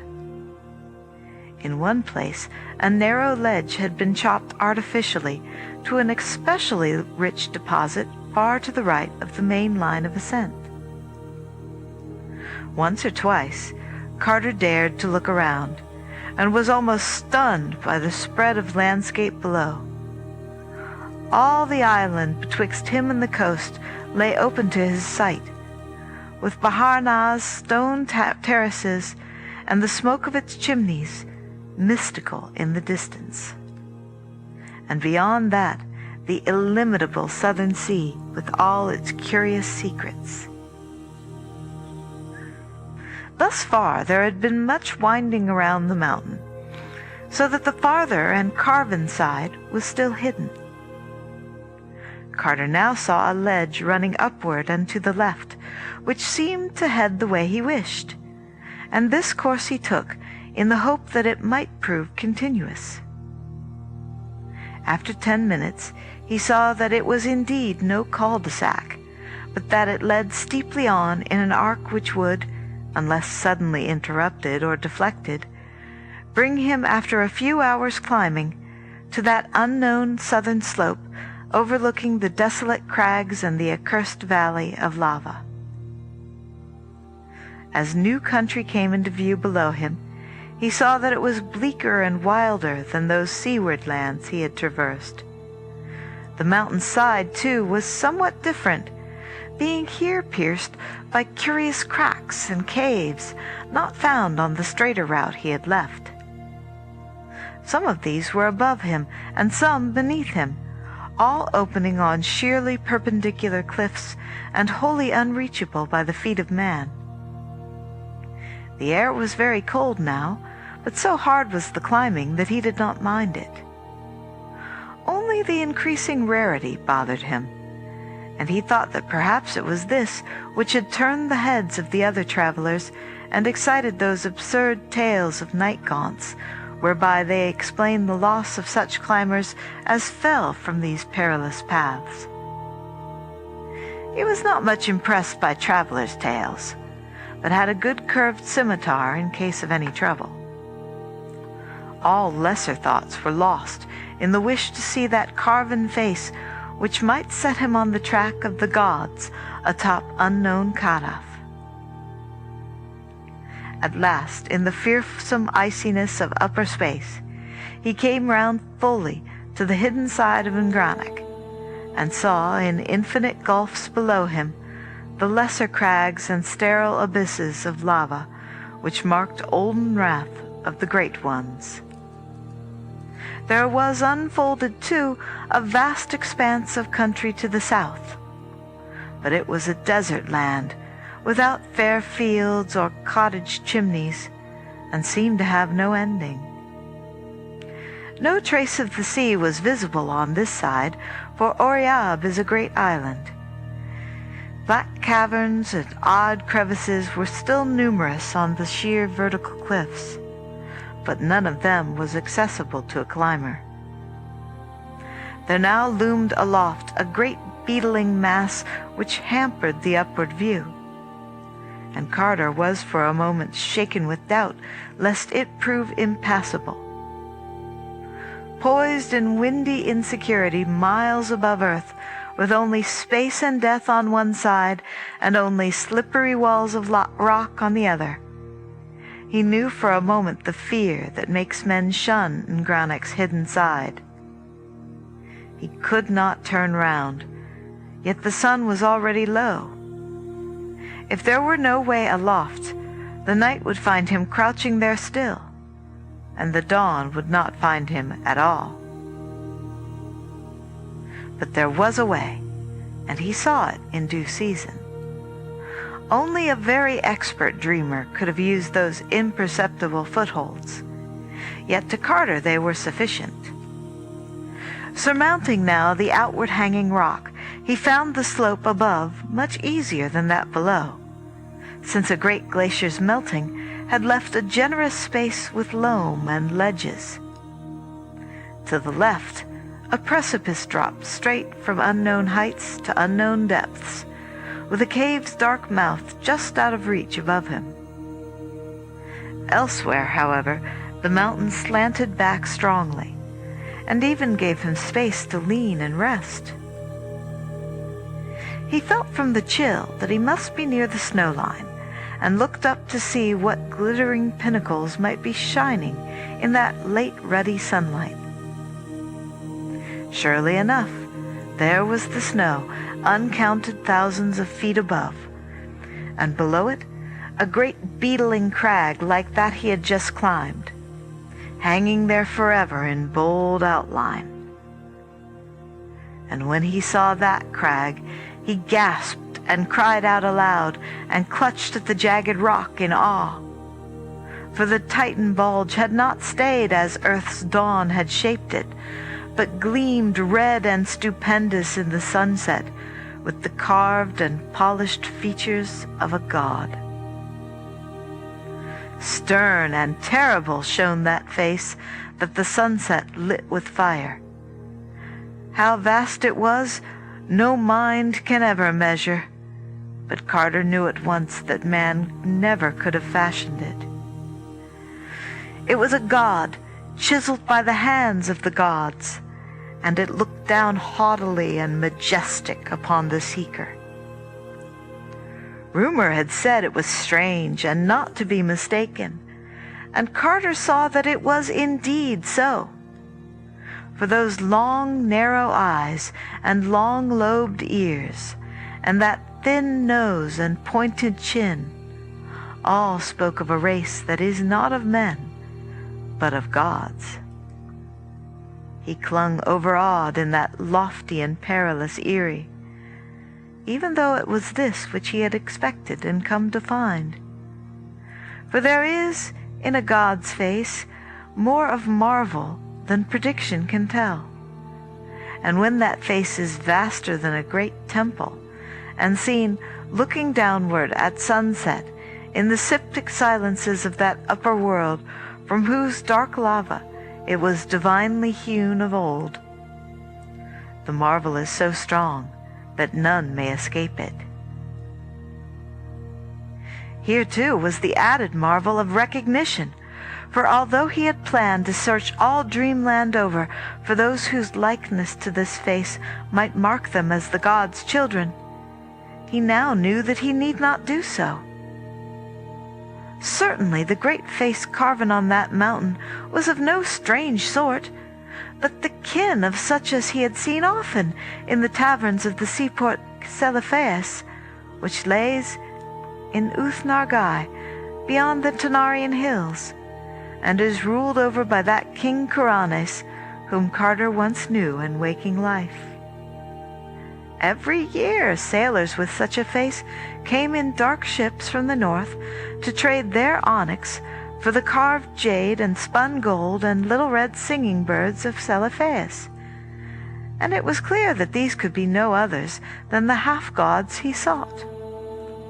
Where they dwelt, there must the cold waste lie close, and within it unknown Kadath and its onyx castle for the great ones.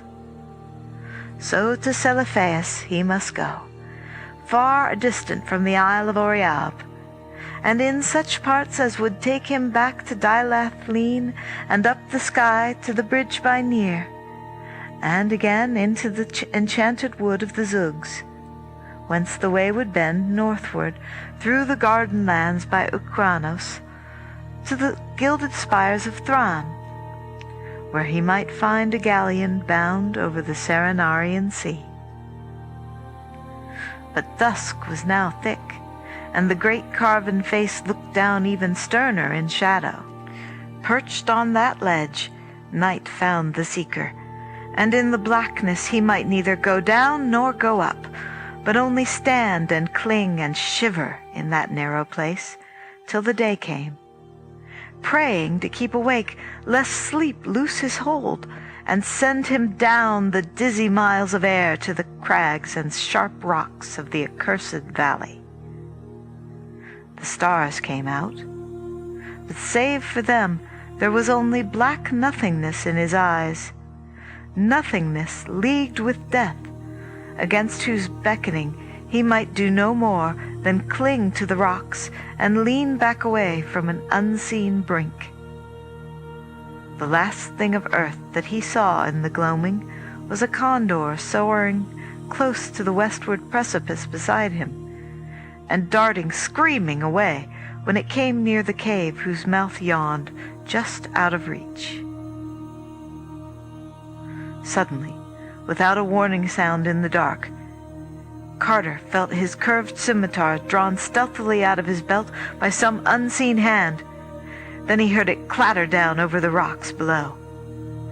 And between him and the Milky Way, he thought he saw a very terrible outline of something noxiously thin and horned and tailed and bat-winged. Other things, too, had begun to blot out patches of stars west of him, as if a flock of vague entities were flapping thickly and silently out of that inaccessible cave in the face of the precipice. Then a sort of cold, rubbery arm seized his neck, and something else seized his feet, and he was lifted inconsiderably up and swung about in space. Another minute, and the stars were gone, and Carter knew that the night gaunts had got him. They bore him breathless into that cliffside cavern, and through monstrous labyrinths beyond. When he struggled, as at first he did by instinct, they tickled him with deliberation. They made no sound at all themselves, and even their membranous wings were silent. They were frightfully cold and damp and slippery, and their paws kneaded one another detestably. Soon they were plunging hideously downward through inconceivable abysses in a whirling, giddying, sickening rush of dank, tomb-like air. And Carter felt they were shooting into the ultimate vortex of shrieking and demonic madness. He screamed again and again, but whenever he did so, the black paws tickled him with greater subtlety. Then he saw a sort of gray phosphorescence about, and guessed they were coming even to that inner world of subterrene horror, of which dim legends tell, and which is litten only by the pale death-fire wherewith reeks the ghoulish air and the primal mists of the pits at earth's core. At last, far below him, he saw faint lines of gray and ominous pinnacles, which he knew must be the fabled peaks of Throck.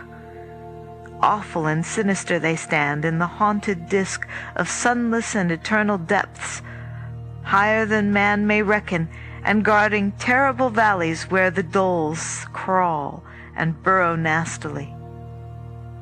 But Carter preferred to look at them than at his captors, which were indeed shocking and uncouth black things, with smooth, oily, whale-like surfaces, unpleasant horns that curved inward toward each other, bat wings whose beating made no sound, ugly, prehensile paws, and barbed tails that lashed needlessly and disquietingly. And worst of all, they never spoke nor laughed, and never smiled, because they had no faces at all to smile with, but only a suggestive blankness where a face ought to be. All they ever did was clutch and fly and tickle. That was the way of night gaunts. As the band flew lower, the peaks of Throck rose gray and towering on all sides, and one saw clearly that nothing lived on that austere and impressive granite of the endless twilight. At still lower levels, the death fires in the air gave out, and one met only the primal blackness of the void, save aloft, where the thin peaks stood out, goblin-like. Soon the peaks were very far away, and nothing about but great rushing winds with the dark dankness of neithermost grottos in them. Then, in the end, the night gaunts landed on a floor of unseen things which felt like layers of bones, and left Carter all alone in that black valley. To bring him thither was the duty of the night gaunts that guard Ngranic, and this done, they flapped away silently.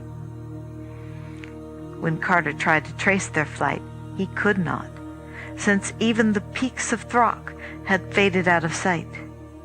There was nothing anywhere but blackness and horror and silence and bones. End of Part 3. Part 4.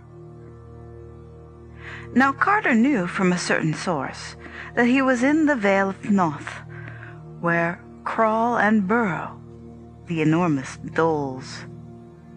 But he did not know what to expect, because no one has ever seen a dole, or even guessed what such a thing may be like. Doles are known only by dim rumor, from the rustling they make amongst mountains of bones, and the slimy touch they have when they wriggle past one. They cannot be seen, because they creep only in the dark. Carter did not wish to meet a dole, so listened intently for any sound in the unknown depths of bones about him. Even in this fearsome place he had a plan and an objective, for whispers of Noth were not unknown to one with whom he had talked much in the old days. In brief, it seemed fairly likely that this was the spot into which all the ghouls of the waking world cast the refuse of their feastings, and that if he but had good luck, he might stumble upon that mighty crag taller even than Throck's Peaks, which marks the end of their domain. Showers of bones would tell him where to look, and once found, he could call to a ghoul to let down a ladder. For strange to say, he had a very singular link with these terrible creatures. A man he had known in Boston, a painter of strange pictures with a secret studio in an ancient and unhallowed alley near a graveyard, had actually made friends with the ghouls and had taught him to understand the simpler part of their disgusting meeping and glibbering. This man had vanished at last, and Carter was not sure but that he might find him now and use for the first time in dreamland that faraway English of his dim waking life. In any case, he felt he could persuade a ghoul to guide him out of Noth, and it would be better to meet a ghoul which one can see than a dole which one cannot see. So Carter walked in the dark, and ran when he thought he heard something among the bones underfoot. Once he bumped into a stony slope, and knew it must be the base of one of Throck's Peaks.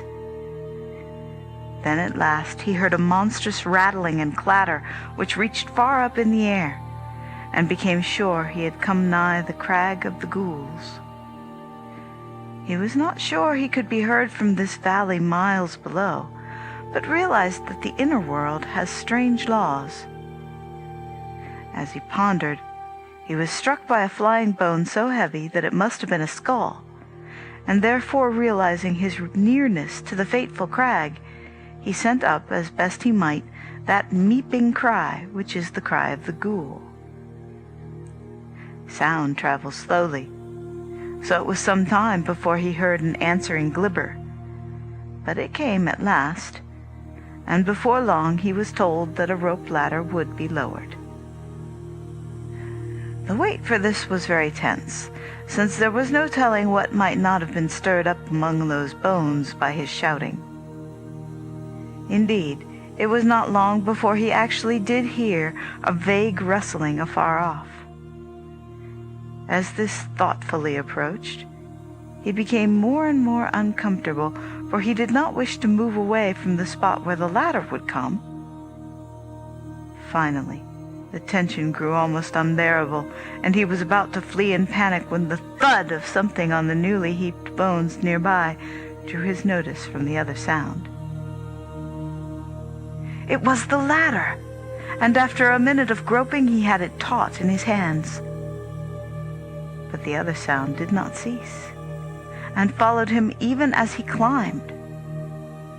He had gone fully 5 feet from the ground when the rattling beneath waxed emphatic, and was a good 10 feet up when something swayed the ladder from below.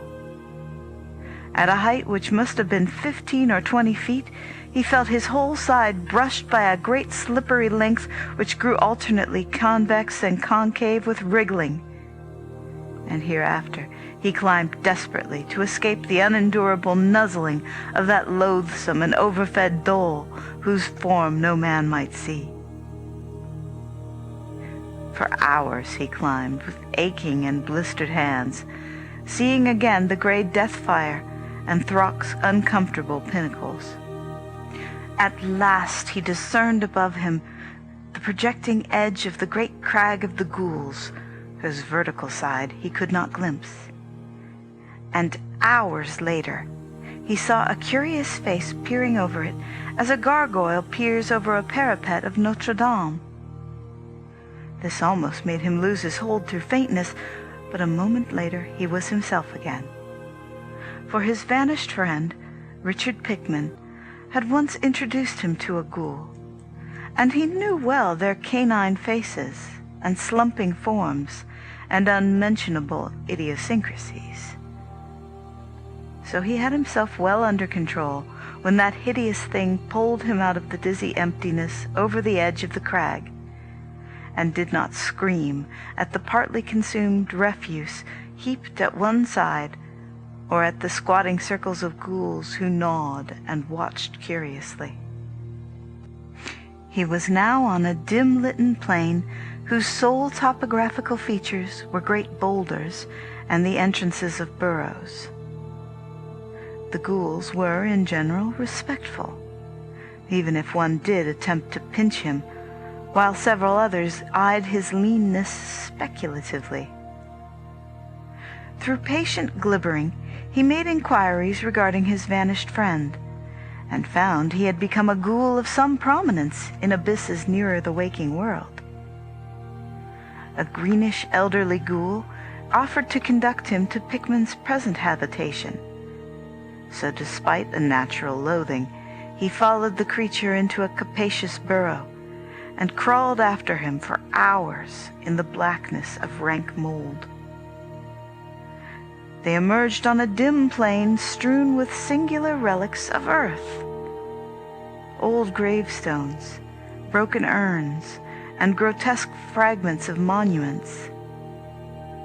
And Carter realized with some emotion that he was probably nearer the waking world than at any other time since he had gone down the 700 steps from the cavern of flame to the gate of deeper slumber. There, on a tombstone of 1768, stolen from the Granary Burying Ground in Boston, sat a ghoul which was once the artist Richard Upton Pickman. It was naked and rubbery, and had acquired so much of the ghoulish physiognomy that its human origin was already obscure. But it still remembered a little English, and was able to converse with Carter in grunts and monosyllables, helped out now and then by the glibbering of ghouls. When it learned that Carter wished to get to the Enchanted Wood, and from there to the city Celephaeus in Uth-Nargai, beyond the Tanarian hills, it seemed rather doubtful. For these ghouls of the waking world do no business in the graveyards of Upper Dreamland, leaving that to the red-footed womps that are spawned in dead cities. And many things intervene betwixt their gulf and the Enchanted Wood, including the terrible kingdom of the Gugs. The Gugs, hairy and gigantic, once reared stone circles in that wood, and made strange sacrifices to the other gods and the crawling chaos Nyarlathotep, until one night an abomination of theirs reached the ears of Earth's gods, and they were banished to caverns below. Only a great trapdoor of stone with an iron ring connects the abyss of the earth ghouls with the Enchanted Wood, and this the Gugs are afraid to open because of a curse. That a mortal dreamer could traverse their cavern realm and leave by that door is inconceivable, for mortal dreamers were their former food, and they have legends of the toothsomeness of such dreamers, even though banishment has restricted their diet to the ghasts, those repulsive beings which die in the light, and which live in the vaults of Zin, and leap on long hind legs like kangaroos. So the ghoul that was Pickman advised Carter either to leave the abyss at Sarkomand, that deserted city in the valley below Leng, where black nitrous stairways guarded by winged diarrhote lions lead down from Dreamland to the lower gulfs, or to return through a churchyard to the waking world and begin the quest anew down the 70 steps of light slumber to the cavern of flame, and the 700 steps to the gate of deeper slumber and the Enchanted Wood. This, however, did not suit the seeker, for he knew nothing of the way from Leng to Uth-Nargai, and was likewise reluctant to awake lest he forget all he had so far gained in this dream. It was disastrous to his quest to forget the august and celestial faces of those seamen from the north who traded onyx in Celephaeus, and who, being the sons of gods, must point the way to the cold wasteland Kadath, where the Great Ones dwell. After much persuasion, the ghoul consented to guide his guest inside the great wall of the Gug's kingdom. There was one chance that Carter might be able to steal through that twilight realm of circular stone towers, at an hour when the giants would be all gorged and snoring indoors, and reach the central tower with the sign of Koth upon it, which has the stairs leading up to that stone trapdoor in the enchanted wood. Pickman even consented to lend 3 ghouls to help with a tombstone lever in raising the stone door.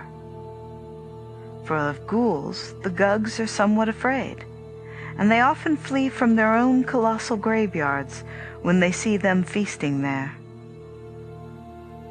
He also advised Carter to disguise as a ghoul himself, shaving the beard he had allowed to grow, for ghouls have none, wallowing naked in the mold to get the correct surface, and loping in the usual slumping way, with his clothing carried in a bundle, as if it were a choice morsel from a tomb.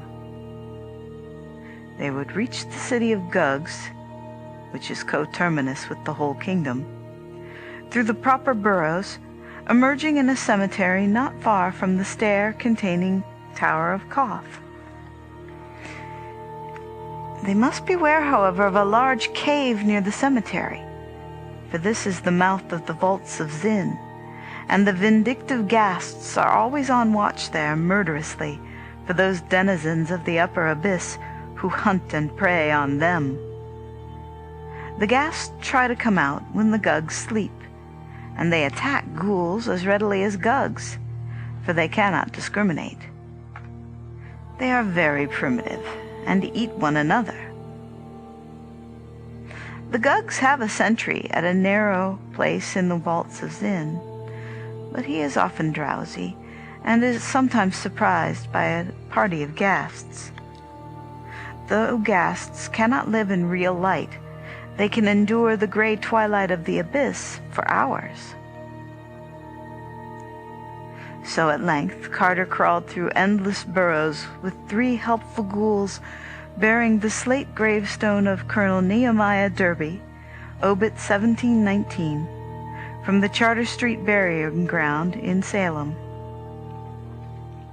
When they came again into open twilight, they were in a forest of vast lichened monoliths reaching nearly as high as the eye could see, and forming the modest gravestones of the Gugs.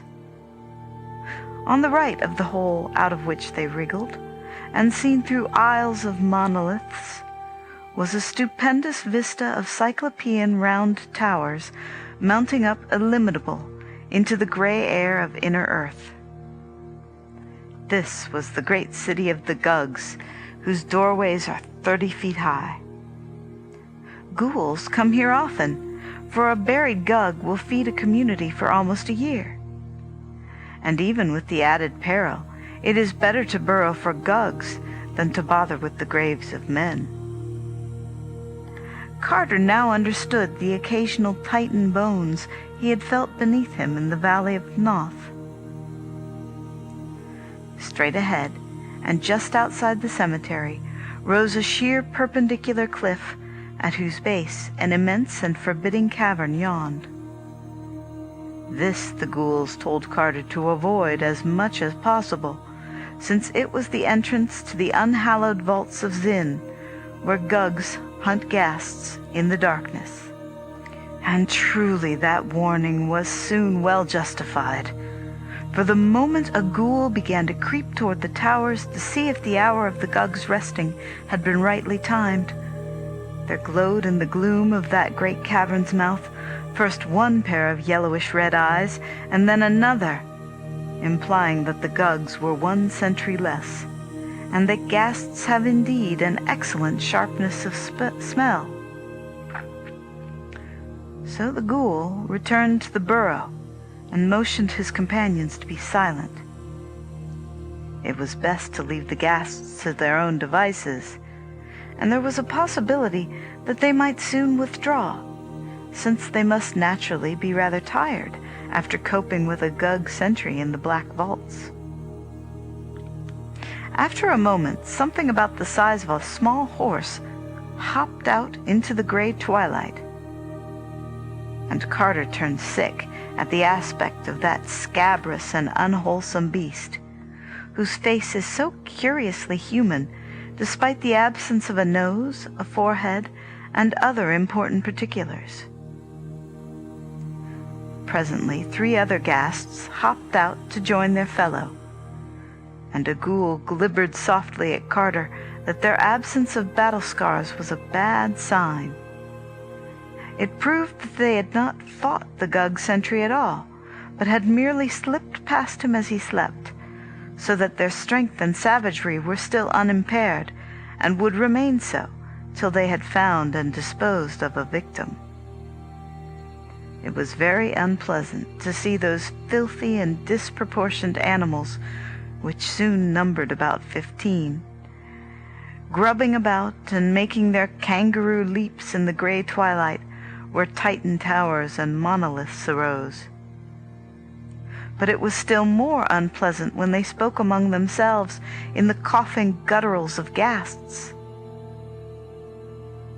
And yet, horrible as they were not so horrible as what presently came out of the cave after them with disconcerting suddenness.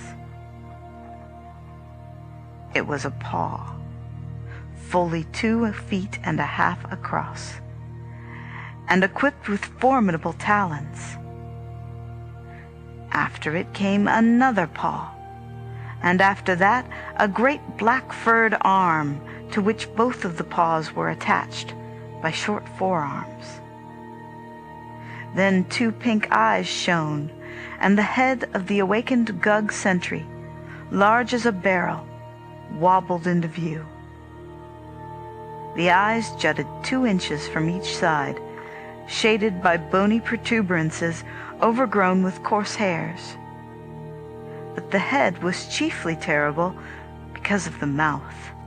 That mouth had great yellow fangs, and ran from the top to the bottom of the head, opening vertically instead of horizontally.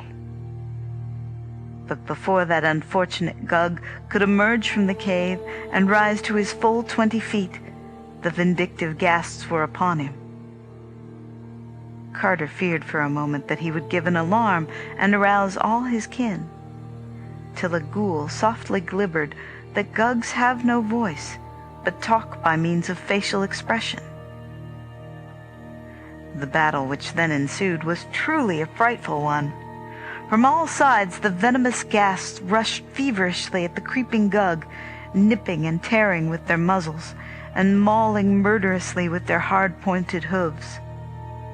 All the time they coughed excitedly, screaming when the great vertical mouth of the Gug would occasionally bite into one of their number, so that the noise of the combat would surely have aroused the sleeping city, had not the weakening of the sentry begun to transfer the action farther and farther within the cavern. As it was, the tumult soon receded altogether from sight in the blackness, with only occasional evil echoes to mark its continuance. Then the most alert of the ghouls gave the signal for all to advance, and Carter followed the loping 3 out of the forest of monoliths and into the dark noisome streets of that awful city whose rounded towers of cyclopean stone soared up beyond the sight. Silently they shambled over that rough rock pavement, hearing with disgust the abominable muffled snortings from great black doorways which marked the slumber of the Gugs.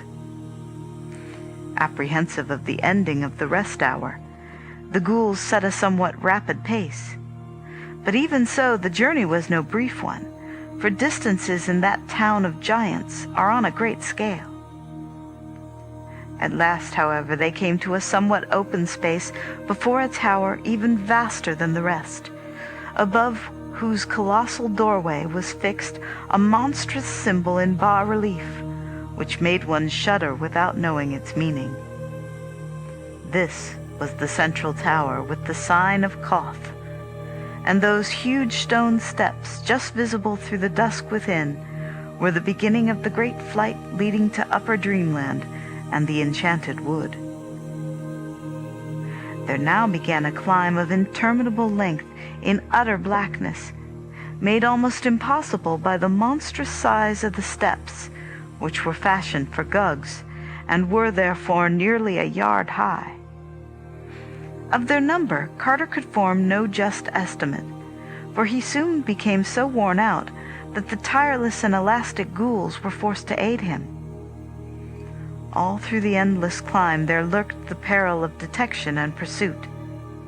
For though no Gug dares lift the stone door to the forest because of the Great One's curse, there are no such restraints concerning the tower and the steps, and escaped ghasts are often chased even to the very top. So sharp are the ears of Gugs that the bare feet and hands of the climbers might readily be heard when the city awoke. And it would, of course, take but little time for the striding giants, accustomed from their ghast hunts in the vaults of Zin to seeing without light, to overtake their smaller and slower quarry on those cyclopean steps. It was very depressing to reflect that the silent pursuing Gugs would not be heard at all, but would come very suddenly and shockingly in the dark upon the climbers. Nor could the traditional fear of Gugs for ghouls be depended upon in that peculiar place where the advantages lay so heavily with the Gugs. There was also some peril from the furtive and venomous ghasts, which frequently hopped up onto the tower during the sleep hour of the Gugs. If the Gugs slept long, and the ghast returned soon from their deed in the cavern, the scent of the climbers might easily be picked up by those loathsome and ill-disposed things, in which case it would almost be better to be eaten by a Gug. Then, after eons of climbing, there came a cough from the darkness above, and matters assumed a very grave and unexpected turn. It was clear that a ghast, or perhaps even more, had strayed into that tower before the coming of Carter and his guides, and it was equally clear that this peril was very close. After a breathless second, the leading ghoul pushed Carter to the wall and arranged his kinfolk in the best possible way, with the old slate tombstone raised for a crushing blow whenever the enemy might come in sight. Ghouls can see in the dark, so the party was not as badly off as Carter would have been alone. In another moment, the clatter of hooves revealed the downward hopping of at least one beast, and the slab-bearing ghouls poised their weapon for a desperate blow. Presently, two yellowish-red eyes flashed into view, and the panting of the ghast became audible above its clattering. As it hopped down to the step above the ghouls, they wielded the ancient gravestone with prodigious force, so that there was only a wheeze and a choking before the victim collapsed in a noxious heap. There seemed to be only this one animal, and after a moment of listening, the ghouls tapped Carter as a signal to proceed again. As before, they were obliged to aid him, and he was glad to leave that place of carnage where the ghast's uncouth remains sprawled invisible in the blackness. At last the ghouls brought their companion to a halt, and feeling above him, Carter realized that the great stone trapdoor was reached at last. To open so vast a thing completely was not to be thought of, but the ghouls hoped to get it up just enough to slip the gravestone under as a prop, and permit Carter to escape through the crack. They themselves planned to descend again and return through the city of the Gugs, since their elusiveness was great, and they did not know the way overland to spectral Sarkomand with its lion-guarded gate to the abyss. Mighty was the straining of those 3 ghouls at the stone of the door above them, and Carter helped push with as much strength as he had. They judged the edge next the top of the staircase to be the right one, and to this they bent all the force of their disreputably nourished muscles. After a few moments, a crack of light appeared, and Carter, to whom that task had been entrusted, slipped the end of the old gravestone in the aperture. There now ensued a mighty heaving, but progress was very slow, and they had, of course, to return to their first position every time they failed to turn the slab and prop the portal open. Suddenly, their desperation was magnified 1,000-fold by a sound on the steps below them. It was only the thumping and rattling of the slain ghast's hooved body as it rolled down to lower levels. But of all the possible causes of that body's dislodgement and rolling, none was in the least reassuring. Therefore, knowing the ways of Gugs, the ghouls set to with something of a frenzy, and in a surprisingly short time had the door so high that they were able to hold it still, whilst Carter turned the slab and left a generous opening. They now helped Carter through, letting him climb up to their rubbery shoulders, and later guiding his feet as he clutched at the blessed soul of the upper dreamland outside. Another second and they were through themselves, knocking away the gravestone and closing the great trapdoor, while a panting became audible beneath. Because of the Great One's curse, no Gug might ever emerge from that portal. So with a deep relief and sense of repose, Carter lay quietly on the thick, grotesque fungi of the enchanted wood, while his guides squatted near, in the manner that ghouls rest. Weird as was that enchanted wood through which he had fared so long ago, it was verily a haven and a delight after those gulfs he had now left behind. There was no living denizen about, for Zug shunned the mysterious door in fear, and Carter at once consulted with his ghouls about their future course. To return through the tower they no longer dared, and the waking world did not appeal to them when they learned that they must pass the priests Nasht and Kamantha in the Cavern of Flame. So, at length, they decided to return through Sarkomand and its gate of the abyss, though of how to get there they knew nothing. Carter recalls that it lies in the valley below Leng, and recalled likewise that he had seen in Dilathleen a sinister slant-eyed old merchant reputed to trade on Leng. Therefore, he advised the ghouls to seek out Dilathleen, crossing the fields to Nir and the Sky, and following the river to its mouth. This they at once resolved to do, and lost no time in loping off, since the thickening of the dusk promised a full night ahead for travel. And Carter shook the paws of those repulsive beasts, thanking them for their help, and sending his gratitude to the beast which once was Pikmin, but could not help sighing with pleasure when they left. For a ghoul is a ghoul, and at best an unpleasant companion to man.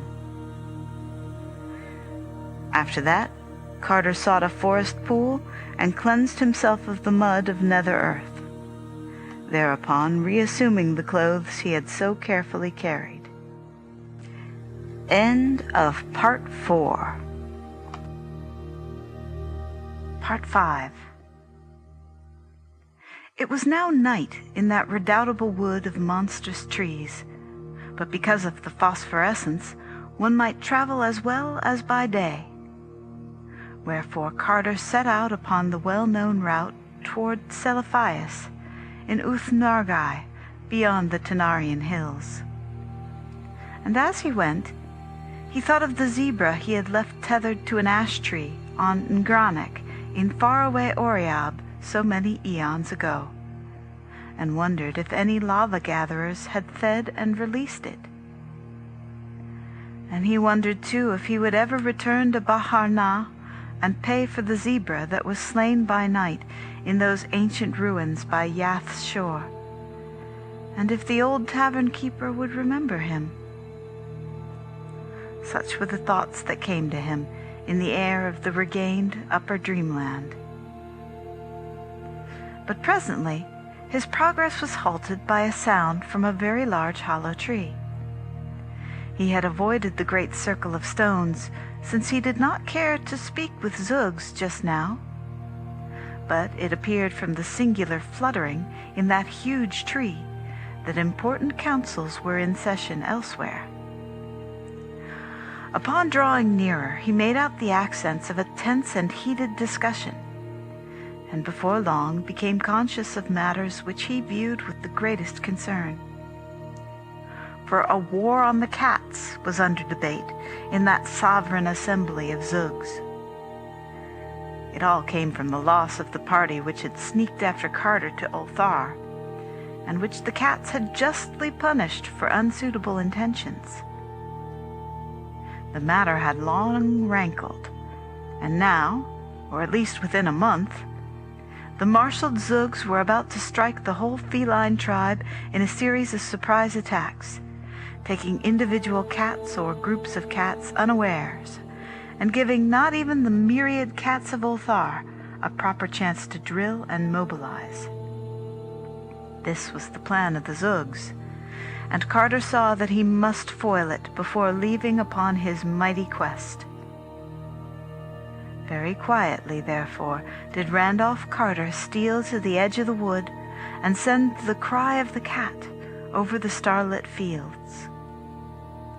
And a great grimalkin in a nearby cottage took up the burden and relayed it across leagues of rolling meadow to warriors large and small, black, gray, tiger, white, yellow, and mixed, and it echoed through near and beyond the sky, even into Ulthar, and Ulthar's numerous cats called in chorus and fell into a line of march.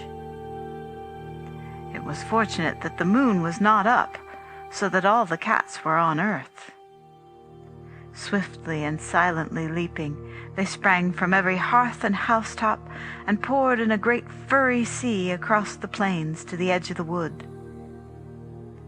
Carter was there to greet them, and the sight of shapely, wholesome cats was indeed good for his eyes after the things he had seen and walked with in the abyss. He was glad to see his venerable friend and one-time rescuer at the head of Ulthar's detachment, a collar of rank around his sleek neck, and whiskers bristling at a martial angle. Better still, as a sub-lieutenant in that army was a brisk young fellow who proved to be none other than the very little kitten at the inn to whom Carter had given a saucer of rich cream on that long-vanished morning in Ulthar. He was a strapping and promising cat now, and purred as he shook hands with his friend.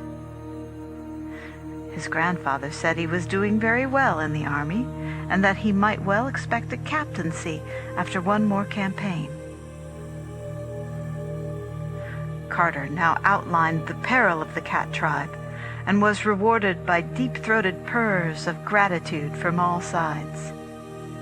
Consulting with the generals, he prepared a plan of instant action which involved marching at once upon the Zug Council and other known strongholds of the Zugs, forestalling their surprise attacks and forcing them to terms before the mobilization of their army of invasion.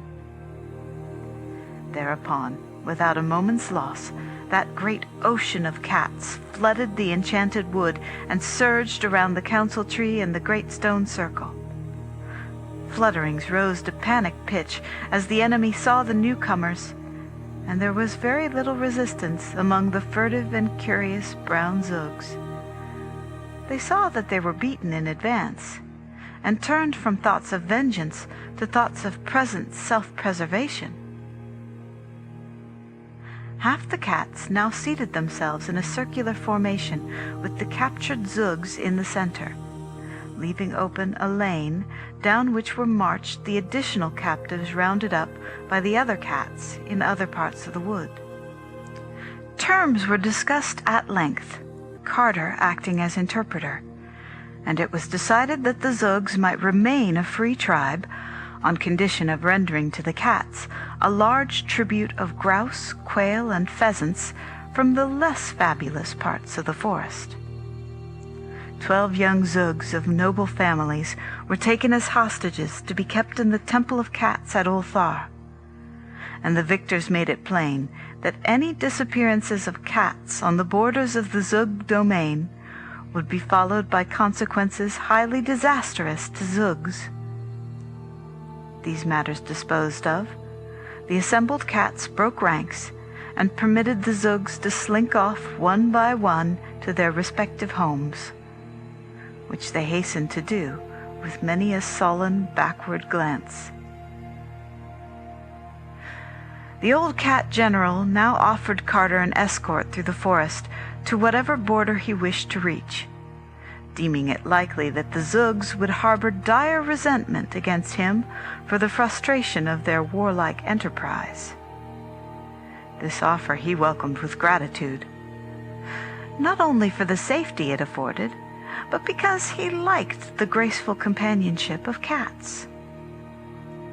So in the midst of a pleasant and playful regiment, relaxed after the successful performance of its duty, Randolph Carter walked with dignity through that enchanted and phosphorescent wood of Titan trees, talking of his quest with the old general and his grandson, whilst others of the band indulged in fantastic gambols, or chased fallen leaves that the wind drove among the fungi of that primeval floor.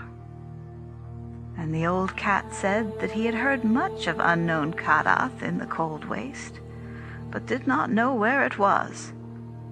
As for the marvelous Sunset City, he had not even heard of that, but would gladly relay to Carter anything he might later learn. He gave the seeker some passwords of great value among the cats of Dreamland, and commended him especially to the old chief of the cats in Celiphias, whither he was bound. That old cat, already slightly known to Carter, was a dignified Maltese, and would prove highly influential in any transaction. It was dawn when they came to the proper edge of the wood, and Carter bade his friends a reluctant farewell. The young sub-lieutenant he had met as a small kitten would have followed him had not the old general forbidden it, but that austere patriarch insisted that the path of duty lay with the tribe and the army. So Carter set out alone over the golden fields that stretched mysterious beside a willow-fringed river, and the cats went back into the wood. Well did the traveler know those garden lands that lie betwixt the wood of the Serenarian Sea, and blithely did he follow the singing river Okeanos that marked his course. The sun rose higher over gentle slopes of grove and lawn, and heightened the colors of the thousand flowers that starred each knoll and dingle. A blessed haze lies upon all this region, wherein is held a little more of the sunlight than other places hold, and a little more of the summer's humming music of birds and bees, so that men walk through it as through a fairy place, and feel greater joy and wonder than they ever afterward remember. By noon, Carter reached the jasper terraces of Kiran, which slope down to the river's edge, and bear that temple of loveliness wherein the king of Ilek-Vad comes from his far realm on the twilight sea once a year in a golden palanquin to pray to the god of Okeanos, who sang to him in youth when he dwelt in a cottage by its banks. All of jasper is that temple, and covering an acre of ground with its walls and courts, its 7 pinnacled towers, and its inner shrine where the river enters through hidden channels, and the gods sing softly in the night. Many times the moon hears strange music as it shines on those courts and terraces and pinnacles. But whether that music be the song of the god or the chant of the cryptical priests, none but the king of Ilek-Vad may say, for only he had entered the temple or seen the priests.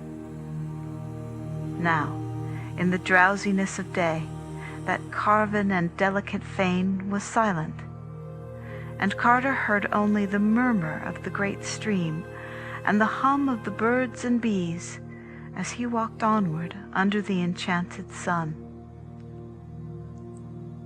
All that afternoon the pilgrim wandered on through perfumed meadows and in the lee of gentle riverward hills, bearing peaceful thatched cottages and the shrines of amiable gods carven from jasper or chrysoberyl.